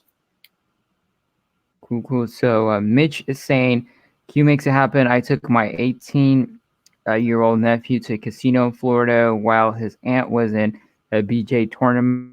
I told him to silver slot machine tickets. He walked out with 225 after 3 hours. Wow. Now that's a great return investment. That's a great return. You ain't got to work hard for that. And them toys be taxing. They want you to have 50,000 tickets to get a teddy bear. That's crazy. Cool.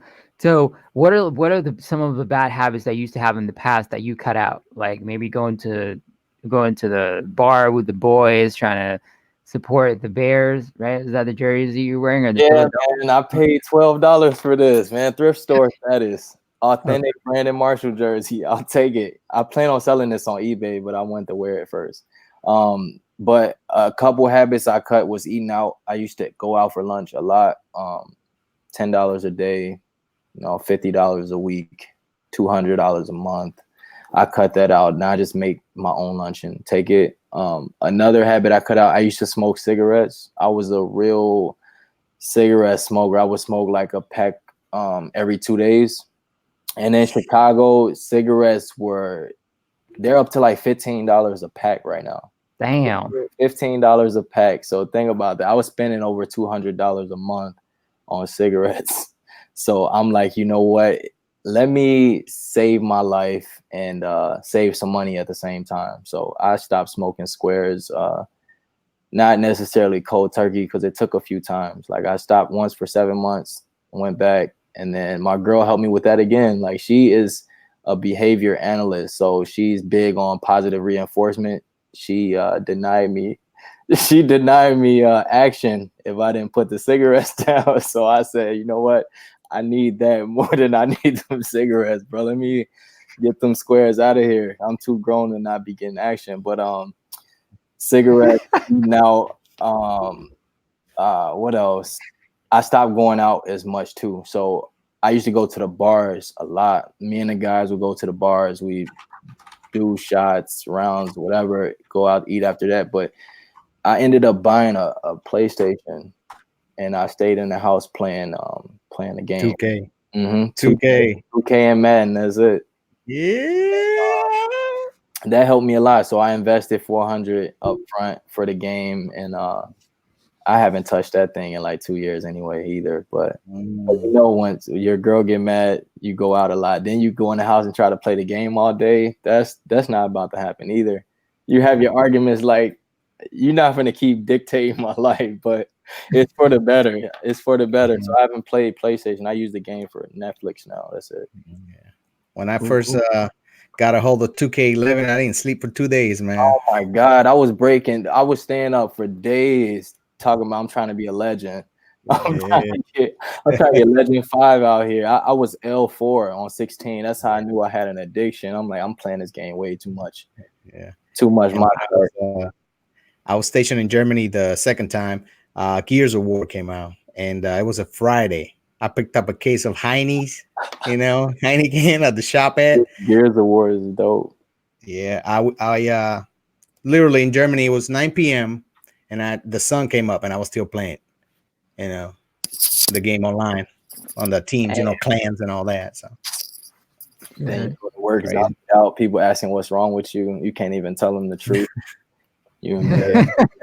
Love video games, man. What can I say? Yeah, they're addicting, man. It's really, really addicting. But shout out to Q's girlfriend, man. She's helping turn your life around, man. Like that's why she gonna get a ring eventually. But right now, cool. She right behind you, right there, dog. She right behind you. I gotta pick her up. She ain't nowhere near. She in a whole other city right now. I gotta drive across town. Cool. But you cut out a lot of bad habits, especially the cigarettes. That's really something hard to do. Yeah, that was tough. That was tough. Yeah, you're making Shane richer because Shane has invested in a lot of cigarette companies, So when you cut, you start buying it. People should invest. Sadly, like people really, I might invest. It's a cigarette company. It's so addicting. It's such a hard addiction, such a hard habit to break. Man, it's damn near one of the most addictive things next to like heroin. But I don't know. I know a bunch of crazy addictions, but squares are terrible. How did you quit though? What did you, for people that want to quit smoking, they smoke? I know one person that smokes, but I'm not gonna mention his name. But so tell us how you're gonna quit. How did you quit? You gotta literally just occupy your time, and you gotta tell yourself no. It's that hard. You could easily tell yourself no, but you're gonna want to smoke anyway, and you just gotta think about your reward. So I never wanted to smoke anyway. I only started smoking because I was at the bar drunk one night. I used to tell my friends to stop smoking, and I would take their cigarettes and break them. But I was drunk. One night. I had one pull because everybody in the circle was smoking except for me. And I was like, man, let me try that one time. Let me see what y'all feeling. One hit, and it turned into a whole addiction within a week. And then I went 6 years straight. I'm like, it worked like that. So I stopped I started going to the gym more. I started playing a little more basketball and just staying focused. But it takes a lot of work, a lot of discipline. Yep. Awesome. I got some experience with that. I smoked for 20 years when I was in the Army and the Newports, Mm-hmm. And the way I started cutting back. I cut it back to like 3 or 4 a day after meals. That's it. Okay. Then I picked the date. I said December 6th, 2016. That's my birthday. That was my 40th birthday or was it 30-something birthday, 38th birthday or something like that. I was like, that's it. And that was I never touched them again. So, and then after a while, become you just don't think about them because it's been 3 years. 3 years since my last one, so I haven't thought about them. Because a lot of people try to quit cold turkey, and to me, that's sometimes it doesn't work. So it works for some people, but sometimes it doesn't work because it's like you're in a drug, and you gotta kind of like cut the dosage down, as you go. And then you cut it from what was it? You were smoking 10 cigarettes a day or something like that? 20. Well, yeah, like 10, 11. Yeah. So you probably could have cut to 7 easy. Sometimes maybe because you're bored. Like that's how. Yeah. don't even want to, but you do it anyway. Yeah, and then you keep cutting like that. 7 becomes 5, 5 becomes 3. Before you know it, man, it's not even. I was smoking them and leaving them half, throwing them away, half throwing them away, half throwing them away. And I was like, hold on a second, I'm wasting money. Yeah. I quit. Implement that into investing. Yeah, that was 2016. Yeah, Hell yeah. a couple years ago. Yeah. Man, yeah, definitely. But the way that to really cut off any bad habit or try to get a new habit is just to start another habit, just like what Q said. You know, he was smoking, but he got involved in the gym, playing basketball. So you kind of replace that endorphin that you're getting, or some kind of excitement, or the kick that you're getting with another positive habit. You know, but it takes time, definitely. But shout out to Jose, man. 20 years after that, when you just quit it. Man, that's a long dude. And I realized you gotta admit it to yourself. Look, I'm addicted, because nicotine is addicted. Doesn't matter what people say, it's addicted. First step. I'm an addict. I'm an addict. I'm gonna cut back my dosage. You know what I'm saying?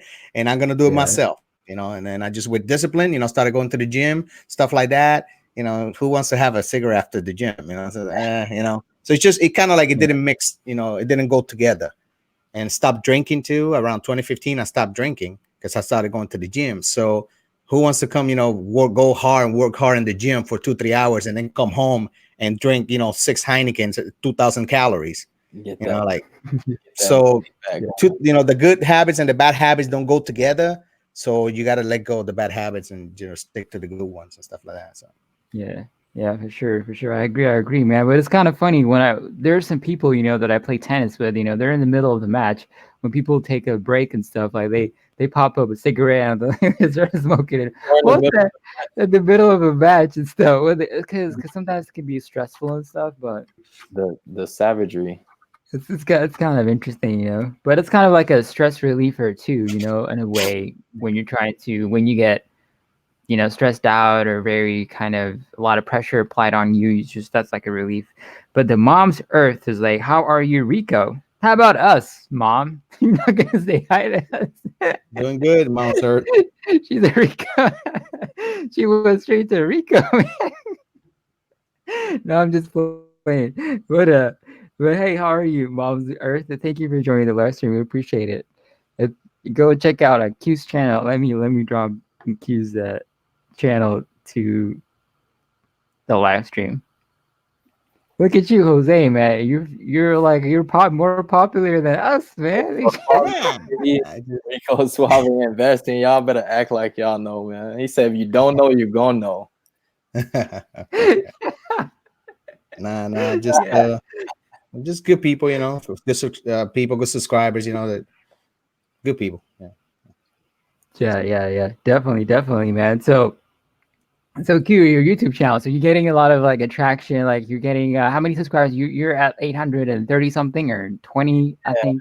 840 last time I checked, man. It's going up, and it's weird because like I said, when I first started, I was excited, like I was ecstatic through the roof after I got 5 subs. Like I thought I was performing on stage in front of millions. I'm like, dang, it's 5 of y'all here. Let's go. Oh, I got one comment. Oh, bet we sold it 5.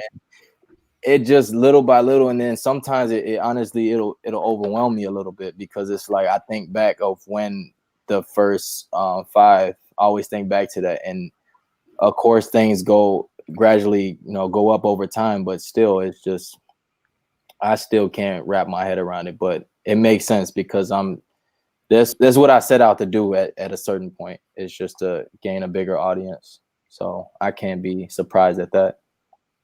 Mm-hmm. Yeah, definitely, man. I'm happy, man. You're going the road to 1K. Definitely, you're getting closer. That 800 number is really solid, man. It's a great place to be, you know, because you're only getting close, and people will really start to subscribe more and try to help you out to get to that 1K too. Once they see that, you're like, we all give each other pushes. It's crazy, because when you right on the cusp, it's like, bro, just push this man over push him over the thing right now and let him get that real quick, because definitely nobody's gonna recommend anybody who they really don't, you know, feel for the most part. Cool. Yeah, yesterday on Rico's Suave, Jose's live stream, Saturday nights with Rico Suave investing, we helped Ryan Giffin's wife. I mean, yeah, Ryan Giffin's wife, Jessica. She hit 10K on his live stream, man. Look at that. Yeah, she is a dog, man. I didn't realize I was sub to her before I was sub to Ryan. It's funny. And he was like, yeah, my wife is killing it. And I'm like, wait, Jessica? He's like, yeah. I'm like, wow, it makes sense.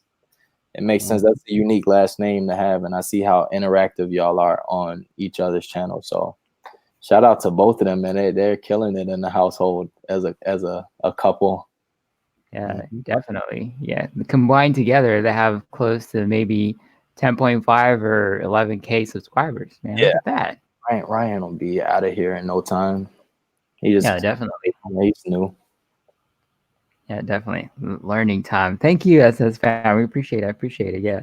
But Jose, man, can you tell us about, the live stream that you did yesterday? Yes, and yes, you announced the absolutely. winner. Yeah. Yes. So first, I want to apologize for my internet connection. I don't know what happened. The live stream I had before with you, Daniel, it was fine. But yesterday, for some reason, I think it's Saturday nights around 8 p.m. A lot of people are doing Netflix or something. And my live stream was a little slow. So I want to apologize for that. But I want to announce the August giveaway winner. Her name is Marie Brown from Minds in Motion. So congratulations, Marie. I got your address already. I'm about to send your giveaway your shirt and your earbuds tomorrow. Put it in the mail. You should get them very soon. Congrats. Congratulate Jessica Giffen achieving 10,000 subscribers. My live stream was supposed to be an hour, but she was so close. She was like, when she first jumped onto the live stream, she was about 11 away. I was like, all right, let's get Jessica to 10,000. I'm not leaving the live stream until we get 10,000. Started pushing people, and when she got to like 10,005 subscribers, I was like, all right, well, good night, everybody. Thank you for tuning in. It went about, it was about an hour and 10 minutes or something like that.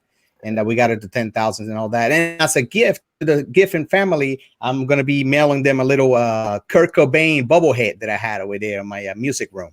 So you see this is my video. This is my video store / arcade room. I have a music room on the other side over there. I got guitars and all kinds of amplifiers and stuff like that. So what can I give him? I know Ryan is a big fan of Nirvana. I was like, okay, cool. So I got a bobblehead for him still in the back, in the box and everything. So I'm going to send it to him next week. So congratulations to the winners. And tune in tomorrow for Why We Buy episode 8. Apparently, it's going to be on AT&T because everybody voted on my polling that I did on my community tab. I got 35% of the votes. I was on AT&T. So it's going to be Why We Buy episode 8 on AT&T. So tune in tomorrow. Rico Suave. Much love. Let's get it. Oh, Rico, you got that personality, bro. Like you got that energy, and Daniel, y'all go hand in hand on the hosting status, man. Y'all got something good going here. Seriously. Thank you. Poetry in motion. When to pop in. It's crazy, man. Thank you. We appreciate that. So Shane is saying, Jose, I'll send you my address so you can send the shirt. Shane didn't win, man. Like I won. No, he has to redo it because we didn't hear it. So that's he couldn't hear it. The live stream was kind of weird, so he's gonna have to do it again, right, Jose? No, I'm just playing, man. But Helen, tomorrow I'll be announcing the giveaway for September. So tune in for that. You want to find out what I'm going to be giving away? Tune in tomorrow. Yeah, we'll see. Helen, God, Helen. I can read that, man. That's something I can read, man. Helen Gold, Helen. Yeah, so she's from Q Makes It Happen, man. She connected to your channel, I think. Thank you, Helen, for joining the live stream. We appreciate that. Welcome. Kwan the live stream basala Shane and the dividend investor said, don't forget to thumbs up the live stream, man. We appreciate that. Thank you. Thumbs up live stream. We appreciate it. Helen, thank you. We appreciate that. But Q, man, are you gonna do a giveaway and stuff like once you hit 1K, man? Come on. Yeah, man. I got something nice lined up. I got something real nice lined up. I want to do an actual live stream on my channel too, because I still haven't done like my own live first. It's crazy. I'm trying to figure out a good way to do it, but we're approaching 1K so fast that I need to come up with something quick. I need to figure it out. I might do another t-shirt again, another exclusive screen printed t-shirt, something like that. Dude. What? A lot of people love that Come movie, on, right? That's come fire. on, That's fire. man. The real. An idea, you know. You should give that away, man. Wolf of Wall Street Yeah, that on one first is September giveaway. yeah. Yeah, that one's yours. Okay, but anyway, at Q, dude, you know your the hustle, the shirts that you have. You know that you got your own merch coming up or something like that, right? Yeah. So the Be About It T-shirt, I already gave one of those away once I reached the 500 sub mark. Melissa shares out in California. I sent that to her, so she got one, and I have one. So there's only two made. I'm trying to. I don't want to make it and then have somebody kind of like, I want to copyright that thing and turn it into something legit. But I'm taking my time. I'm looking into that right now. So I'm probably make another one of those shirts and then just a different color, and I'll give that out at 1K. Yeah, definitely. It just cotton too, man. None of that cheapo stuff. So it's legit fabric. You can wash it as much as you want. The quality is still gonna be there. Good. Cool, man. And Victor says it should be me, the winner. Victor, the loyal servant. Come on, Victor, man. Come on, man. We appreciate that, though. Yeah, I would get one. Tasha says, yeah, I would get one. Yeah, those shirts are really awesome, man. The hustle. Some of the designs that you showed us, that was pretty cool. That was pretty dope. Anybody out there has any merch want me to wear in the on my live streams or anything like that, any of my videos, send it in. No problem. I will give you promotion in my channel. I know my channel is not that big. It's only 1,000 subscribers or whatever, but I will wear your t-shirt and I will wear your hat, Jason, and just give you that promotion. Cross-pollination is what we call it. So in the marketing business. Yeah, for sure. The hat, also Jason's hat, right? The J-Mac. Mm-hmm. Did he send you anything? Look at what he just put there. I got to earn the hat. I'm like, what the heck, man? This is free promotion for you, my brother. Yeah, Jason doesn't play around, man. He's not giving out some free stuff, bro. He's strict, man. He wants you, to earn it, man. You gotta earn it. I guess I haven't earned it yet, bro. But Jose is really, he did a very awesome shout out, yesterday. A lot of people, gained subscribers for doing you that shout out. I've had some few people come to my channel and comment, came from Jose's shout out video. That always saw your channel. That always tweaks me out. Something that happened once people just started popping up. You like, all right, what did happen now? Who did something? I know ain't none of my videos went viral yet. Where are these people coming from? Where are these subs coming from? Thank you, Jose. That shout out, man. He went off. He shouted everybody out. Yeah. And I like doing that kind of stuff because you guys help me with your comments and your views and your all that stuff. So I want to get back to the community. You know what I'm saying? And even though I got 1,000 subscribers right now, and even if I had 2,000, 3,000, 5,000, when I'm gonna feel successful, it's when I bring somebody that has 200-300 subscribers to where I'm at. You know what I'm saying? To 1,000 to 2,000 subscribers. That's when you get the fulfillment. It's like, oh my God, I made it. I did it. You know what I'm saying? I helped someone. That's when you really get satisfaction. Yeah. Yesterday it felt good, when we actually helped out, Ryan's wife get to the 10K mark. That was awesome. I was like, wow, look at that! Look at all the people supporting each other, man. That's really awesome. So Helen's still in the house. So you got cute. You're a good guy, Jose. Man, come on, man. Thanks, Aaron. That's what this felt like to me. Yeah. Jose's an awesome dude, man. Go check out Jose. Be a lawyer subscriber to him. He's really awesome. But let's get back to Q, man. So Q, once you have everything like figured out, what's your fire? Are you involved in the fire movement? Or what do you think? What's your opinion about it?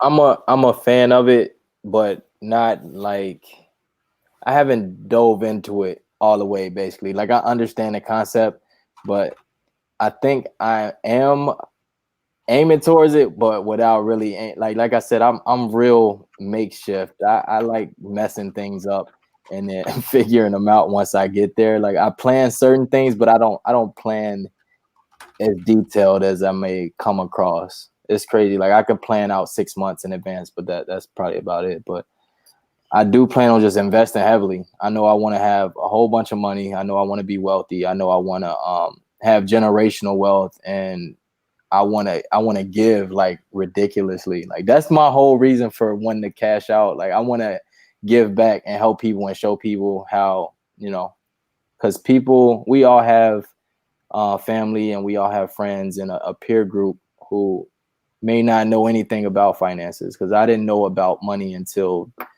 what, 4 or 5 years ago. I didn't know nothing about money other than to spend it and try to make as much as you can. But you just gotta be that positive influence and show people you don't have to be broke your whole life. My girl's mom, not to put her on blast, but she don't have a retirement right now. She's still working. So we talked about this before, and she's in her 60s. So I'm definitely not trying to be working unless I really, really want to work in my later 60s. So it's a lot of people out here with no retirement accounts and no money at all. You know, the greeters at Walmart and etc. It's just, you want to relax. I'm trying to relax by like 40 though, 45. Cool. Awesome, man. Check out Kevin's video, man. He posted from Adventures in Us, the fire movement. So that was. I saw it, man. Him and his girl she was grubbing in that video. They was out kicking it. They was out having that balance battle. I know all about the balance battle. You want to go spend, but then you tell yourself, like, is this expensive restaurant gonna be, you know, how far back is it gonna set me, basically? You still got fun, but once you develop this lifestyle and this habit, you're gonna question everything. Every dollar you spend, you're gonna question, is it worth it? Because that's how I am. Yeah, definitely, and that's a great habit to have. You know, you questioning it. That means your whole perspective about money has kind of changed. Like the stuff that you value kind of changed. So that's a fantastic habit to have. That's why Mario said that's why you got to go out with someone. Man, shut up, Mario. That's why you got to go out with someone who will pay for you. Come on, man. Kevin says, yeah, cute. The struggle is real. Yeah, definitely. Avocado. The struggle is definitely avocado toast, huh? Yeah. So you don't have any like a fire, like, but you have the date that you want to retire. You see yourself retire. Your goal is like to be in your 40s. Yeah. You want to set yourself. I have. I say by the time I'm 40, I would see myself having close to $1 million, if not $1 million dollar net worth. So not cash, but net worth for sure, worth of assets. So that gives me 10 years. Like, who can't do that in 10 years? So that's probably my most realistic thing right now. Cool. So you see yourself like, have you traveled? Have you done any kind of traveling abroad or? I've traveled around the States. Like I've been to Canada before, but other than that, I ain't really traveled too far. I mean, I want to do a lot more traveling. I've been to Canada once. I was supposed to go this year, but I changed my mind because I set the date for last year for a wedding, and I just told my friend, like, look, I love y'all, but I'm gonna keep this $3K and use it towards something, because the trip we supposed to go for 2 weeks and go to a wedding, and I'm just like, nah, let me change my mind. I love y'all though. Yeah. I landed one time in Ontario, I think, changing planes. Oh my goodness, we had to walk on the outside tarmac or whatever, you know, like on the runway. God, it was cold. I think it was like November or something like that. Just like Chicago, man. We be freezing here. We had a record breaking winter last year. It was like negative 50 degrees over here. Shit was scary. They told everybody to stay in the house. Negative 50, man. It was nuts. Jesus. Yeah, that's crazy.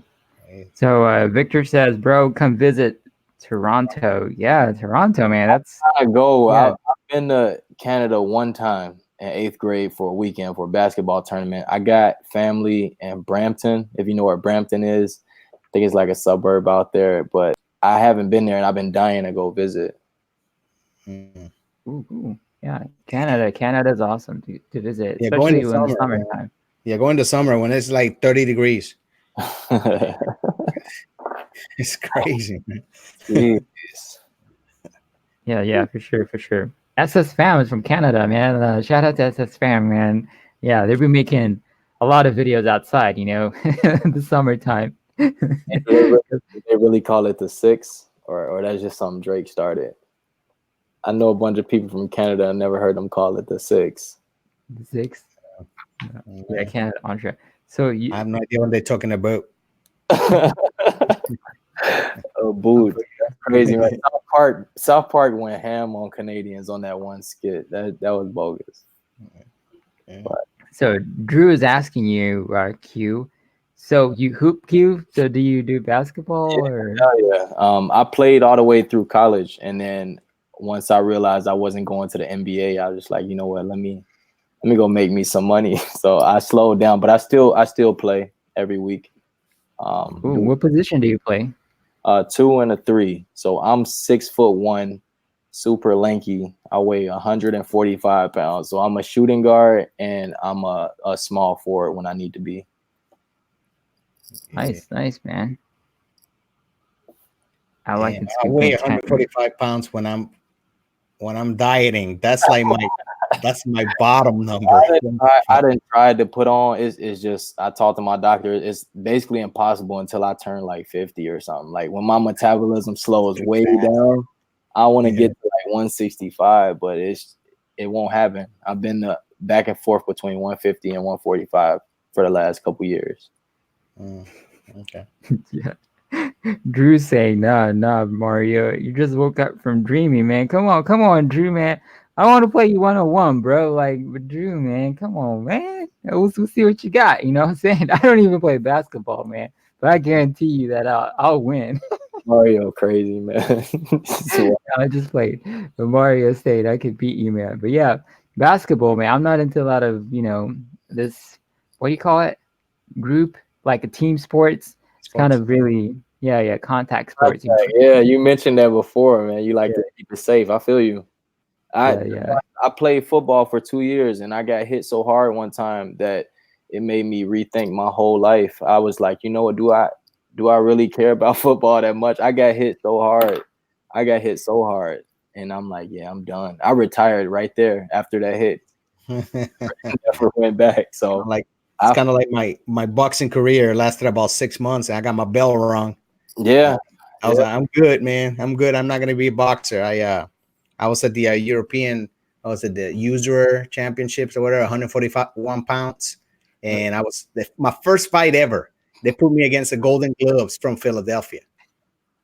His bell wrong. That's crazy. Yeah. He beat me around for 4 rounds.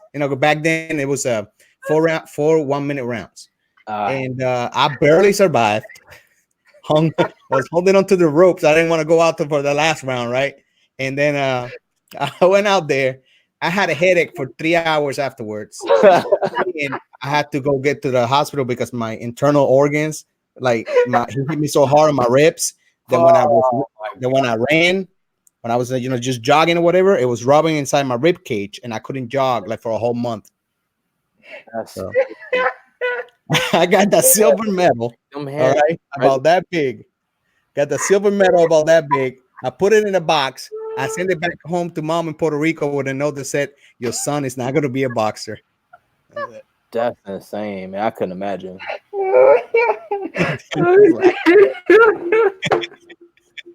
Internal bleeding, boy, that'll scare me. It was bad, man. It was scary. Daniel's still laughing. Oh my god, dude. Sorry, Jose, man. I was just imagining it, man, happening, man. But hey, if I was there, I'll support you, bro. I'll support you for real. But man, the boxing, man, man, you just went having it. But Mario has a lot of talents. He plays guitar, he dances, he's an actor. Yeah, what else did you do, Jose? I'm like you, man. I'll try anything once to see if I got the talent for it. You know what I'm saying? Yeah. And then obviously I didn't for boxing. The guitar thing, I've been doing it since 2015, and it's a challenge too. You know what I'm saying? So I'm probably not gonna be a famous, guitar player. And the singing, that's So I try everything once. You know what I'm saying? This YouTube thing, maybe I got the talent for this. I don't know. It remains to be seen, right? But I try. I like to try new things and just push myself, stretch myself. Like what? you know, if I fail, I fail. If I don't, you know, then I know I'm not gonna be a professional, like you were saying, you know, basketball player or, you know, Yeah, because that I always had that dream, and I want to say this too because I feel like it's important. Growing up, I grew up on the west side of Chicago. Then I moved. I live on the north side now, so I grew up on the west side, and we had a whole lot of basketball talent. So you had basketball talent, you had singers, rappers, and you had drug dealers. So that's all you saw in the neighborhood. So growing up, I thought for sure like I was going to the NBA. That's what I wanted to do. That didn't work. I'm like, all right, bet I'm gonna become a rapper. I'm gonna be a famous rapper. And that's a lot of black people in general. And it's kind of sad, but it only makes sense because it's basically your surroundings. It's like you become a product. You become a product of your environment. So yeah, sorry, I don't want to laugh, but it's just I see Daniel having a ball back there. You still on Oh my God, dude. that? David, you just cracked me up. Chicago, I love the Bulls, but I love the '90s Bulls. You know, with Jordan and Pippen and all that, and Paxson and all that. So I mean, so yeah, cool, man. So Mario's asking you, Keith. So you don't know Chef Keith since you don't grow up in his side. I actually ran across Chief Keef a couple of times because this dude lived he lived in the suburbs where I worked before. So he moved from the south side and he lived in the suburbs, but he was so reckless that they made him move.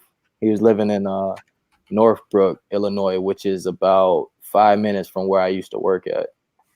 And this dude had all the little he had all the little white girls in the neighborhood over there going crazy. He was doing donuts and staying out late on the right in front of the house, having crazy parties. Them Northbrook neighbors, they wasn't having that. They said, Chief got to get up out of there. But he was definitely a savage. I never spoke to him, never shook his hand, nothing like that. But I've seen him a handful of times, rode past his house and stuff. Is he a basketball player or a rapper? Or? He's a rapper. He's a rapper. Oh, Chief Cliff? Is that his name? Chief Keef, man. Okay, cool. Oh, Keek Arts. I just noticed I've been sitting here listening to nothing about trading stocks. Yeah, we were just talking about finance, you know, because Q has not started investing into stocks and trading or anything like that. But what are the companies that you're interested that you want to, you know, buy if you had the funds or for the future that you want to get involved in, Q?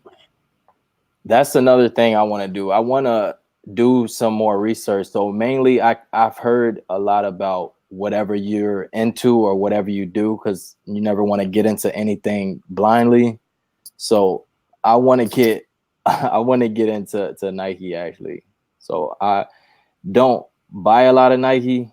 I've done a lot of, I bought a lot of Nike in the past, but I found in my closet, like I have a whole bunch of Nike stuff. So I'm like, why not start there?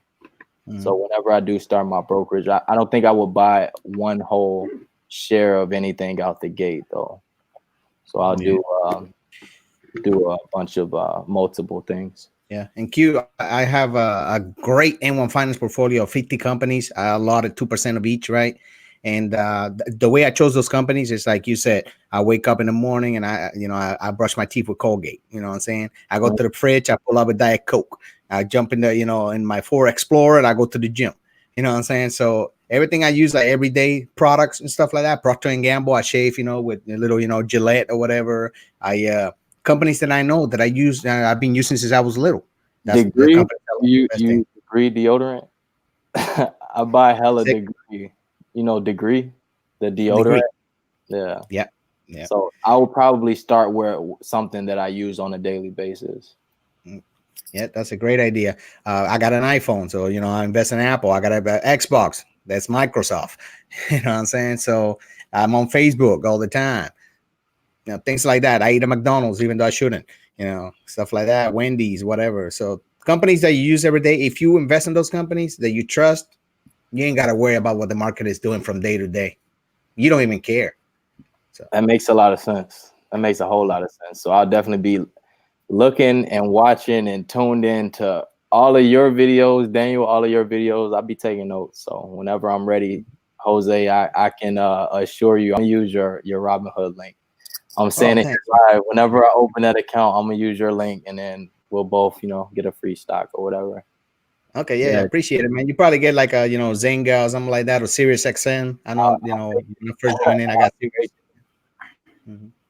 But Yeah, cool. it's a mistake that a lot of new investors make. They watch a YouTuber or something, and a certain YouTuber suggests a certain stock, but they never heard of before, and they go with it, but they really don't trust in it. The stock goes down a couple of dollars, they freak out, they sell it for less than they bought it for, and they have a bad experience. You know what I'm saying? So you got to buy things that you know. So, Very true. Yeah, definitely. trust. I've heard that multiple times, so I'm like, that's the route I'll take. Yeah, I agree. I definitely agree with that. That's like Warren Buffett's style of like investing. You just invest on what you know and what you use of the products that you use.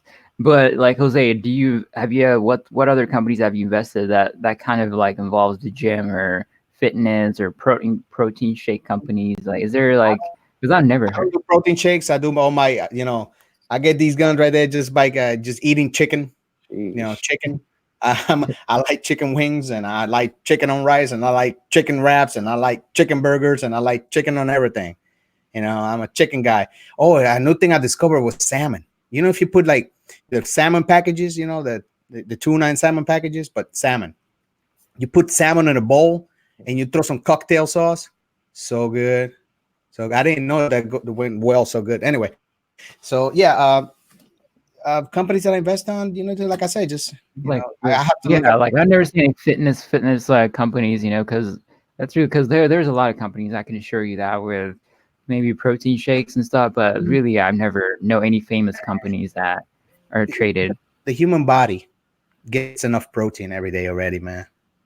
You don't need Yeah. to, like, if you're eating correctly, you don't need those protein shakes, and you don't need your pills and your hydroxy cuts and stuff like that. You don't need any. That's just scams, man. Like, now, if you like live in countries that you don't get enough protein or something like that, have your shake or something like that, 2-3 times a day. But I get extra protein. I don't need to put protein on top of protein, because the rest is going to be excreted out through urine. So Yeah, for sure. So, guys, do you have any questions for Q? We're about to wrap it up. It's almost about to be like 2 hours since we started the stream. We have like 3 minutes left. If you guys have any questions, or you can just type it up. But let's just go to closing statements. From Q, man. Tell us about your channel. Just the closing statement about yourself and what you do in your channel. And I'll drop your link to the channel too for people to go check it out. For sure. Real quick, I've had my channel for a year and a couple months. When I first started, it was solely to hold myself accountable while I was getting out of the student loan debt. So I would make a video, document me making my payment, and that would be it. Once I realized I had some people resonating with the channel, I got a little bit of an audience.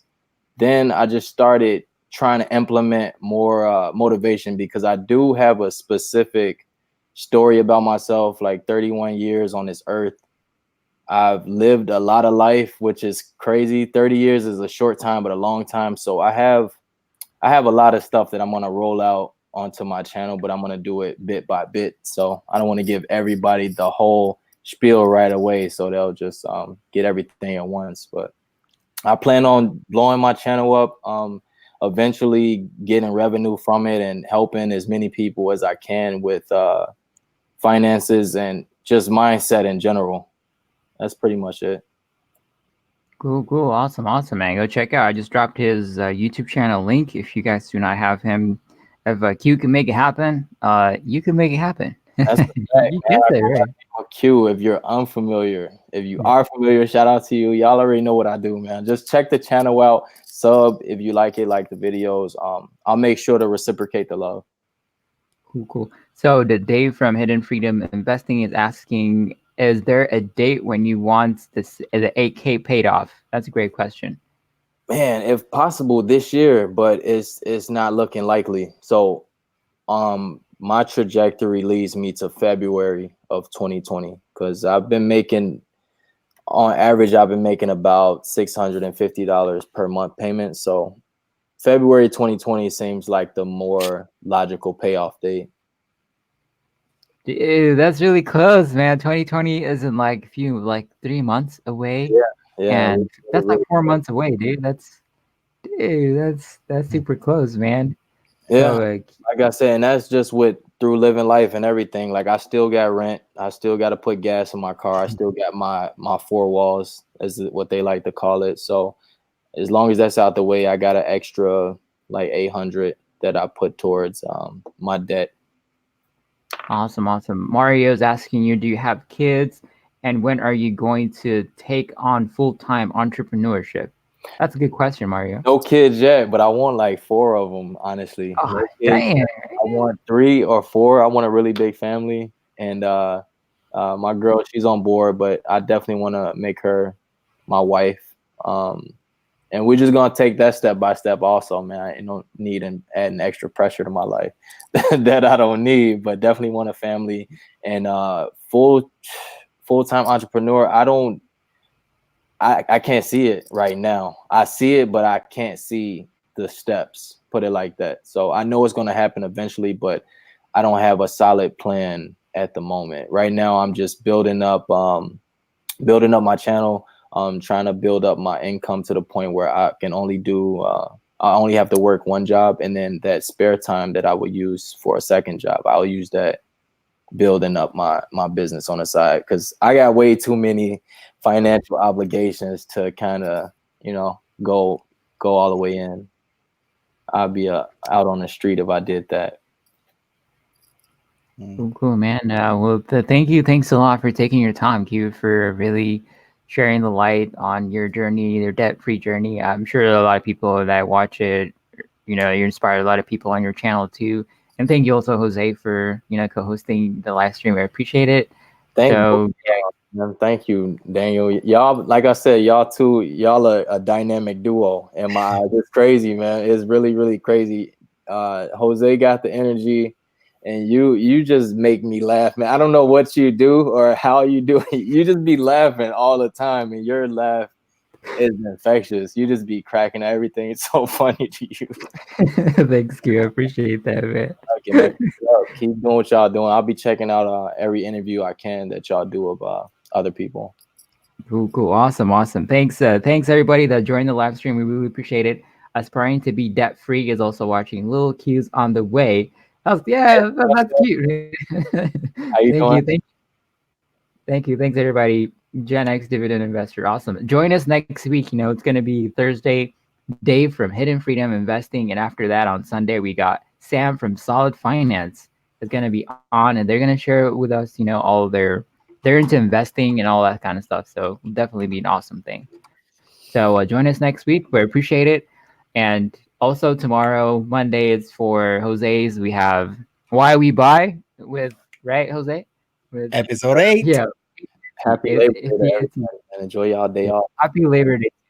Yeah. So enjoy your night. Enjoy your day, your night, tomorrow, your holiday weekend. So have a wonderful day, everybody. Goodbye. We appreciate it. Later.